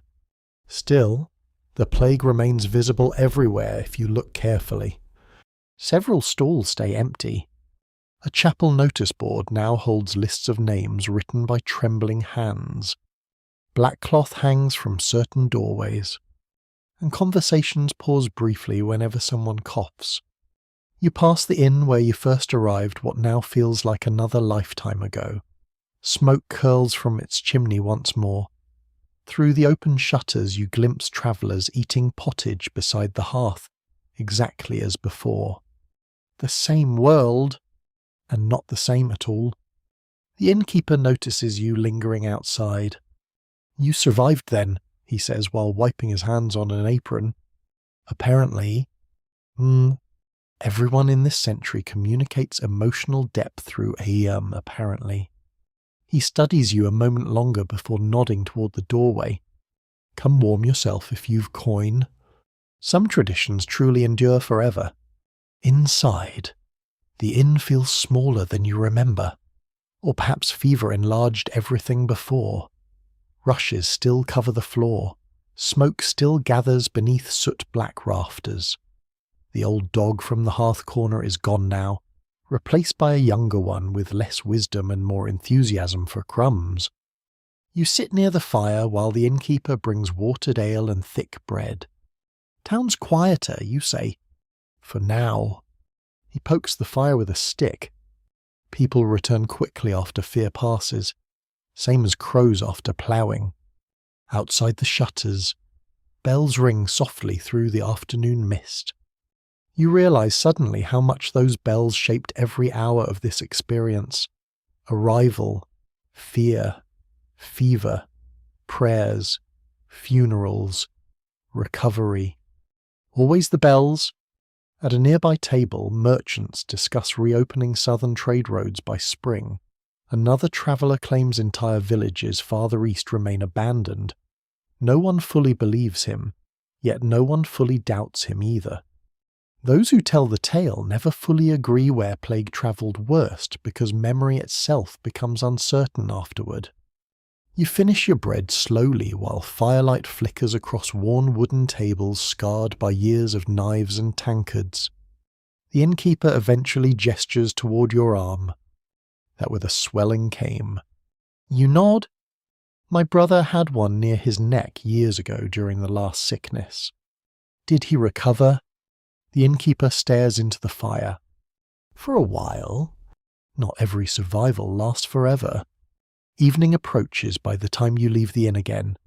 Mist gathers low across the streets while townsfolk hurry home carrying bundles of wood, baskets of onions, and little lanterns glowing gold against the dusk. You walk slowly toward the monastery hill where the bells begin ringing vespers beneath a sky-streaked grey and pale orange. The roadside shrine still burns with candles. The ribbons tied there flutter weakly in the wind.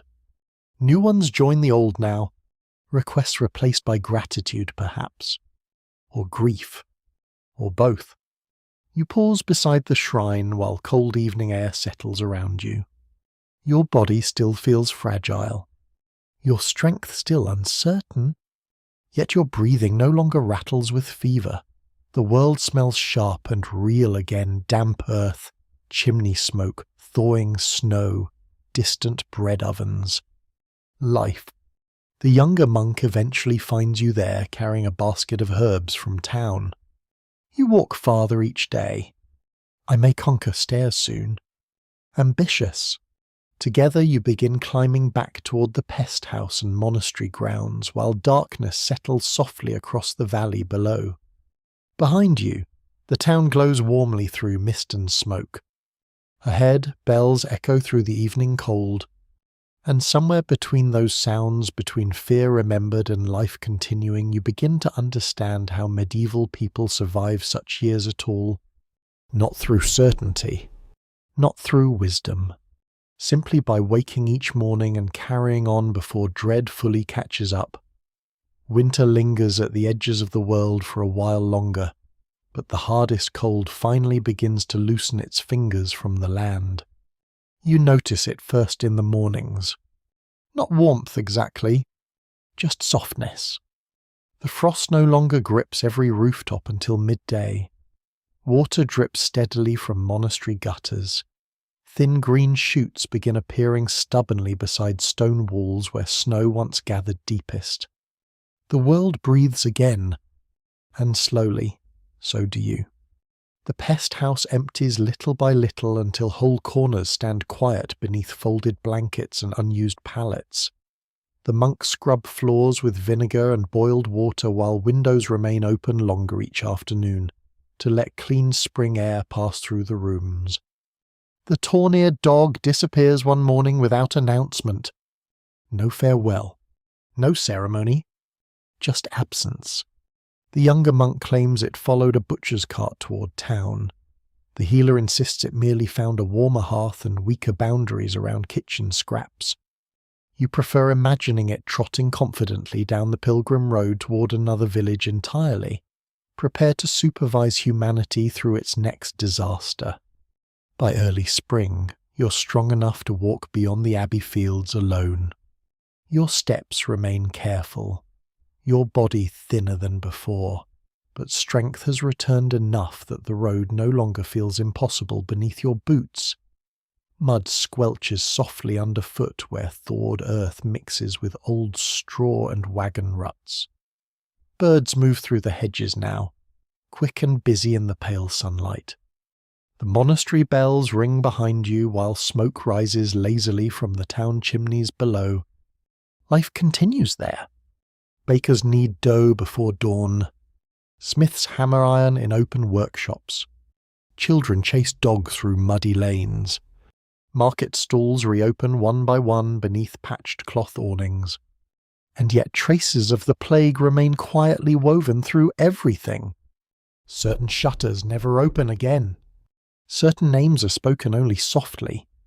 The chapel walls bear fresh candles beneath painted saints darkened by smoke and grief.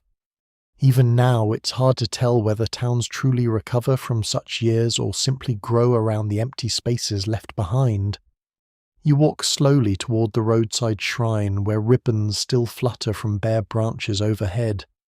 New flowers rest there now beside old offerings hardened by winter weather.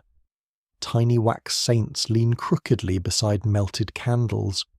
Someone has left fresh bread.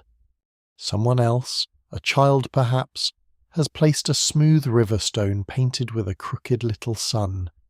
You sit upon the low stone wall nearby and rest. The wind feels gentler today. Across the fields, labourers prepare spring planting rows while monks argue mildly over seed stores near the abbey barns. Their voices drift faintly across the distance. Ordinary complaints have returned. A deeply reassuring sign. No one can quite agree whether the plague came as punishment, nature, bad fortune, or simply part of living in a crowded medieval world full of muddy roads and frightened people. The physicians debate stars and vapours, priests preach repentance, villagers trust herbs, charms, prayers, garlic, vinegar, relics, and rumours in equal measure. And perhaps all of them understand only pieces. But sitting here beneath softening skies, you begin realizing something quieter. People survived not because they understood everything. They survived because they continued lighting candles anyway, continued baking bread, continued ringing bells, continued carrying water to the sick, continued mending blankets by firelight, continued telling stories beside hearths while winter winds rattle the shutters outside. The medieval world never becomes less harsh, only more familiar. Toward evening, you make your way back toward town one final time. Smoke drifts blue-grey into the cooling air while sunset spreads pale gold across rooftops wet from thawing frost. The market square hums softly with the ordinary sounds of closing stalls and weary merchants. You pass the inn again. Laughter drifts through the doorway this time. Real laughter, not loud, just human. The innkeeper notices you and raises one hand briefly in greeting before returning to wiping cups behind the counter. Nearby, a child runs past carrying warm bread wrapped in cloth while bells ring vespers overhead. The sound follows you gently through the darkening streets. You climb slowly toward the monastery hill as twilight settles across the valley. Lamps begin glowing behind shutters one by one, small golden squares against gathering blue evening. At the top of the hill, you pause. Below you, the town stretches quietly beneath the first clear stars of spring. The roads beyond it wind through forests, fields, and distant villages hidden now by dusk and mist. Travellers still move along them somewhere out there, pilgrims with worn boots, merchants beneath heavy cloaks, monks carrying letters, farmers guiding tired horses home through mud. The world remains uncertain. Always. Yet tonight it also feels calm. The younger monk joins you briefly beside the abbey wall. "You'll leave soon?" he asks. "Probably." He nods.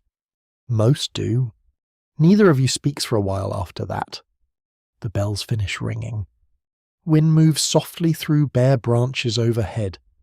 Far below, hearth smoke rises lazily into the dark. And at last, the long season of fever, smoke, prayer, and fear begins slowly fading into memory like candlelight sinking lower beside a quiet bed. You return to the pest house one final time before sleep. The hearth burns low tonight, warm and steady. Fresh rushes cover the floor, blankets dry near the fire. Somewhere outside, water drips rhythmically from thawing roofs into muddy earth below. You settle carefully beneath the wool blanket that once scratched against fevered skin. Now it only feels warm. The healer moves quietly between the last few pallets, extinguishing candles one by one until only the hearth remains glowing softly against the darkness. Beyond the walls, the monastery bells fall silent at last. The town sleeps. The roads sleep. Even the cold seems gentler now. Your breathing slows. The fire crackles softly beside you while shadows drift lazily along the rafters overhead. And little by little, the medieval world itself seems to soften around the edges, the muddy roads, the smoky halls, the frightened whispers, the torchlit gates, the winter bells, until everything fades into stillness beneath the slow, comforting dark. Sleep comes quietly now. No fever, no fear, only warmth, distant bells remembered faintly somewhere far away, and the soft, steady feeling of having survived another long medieval night.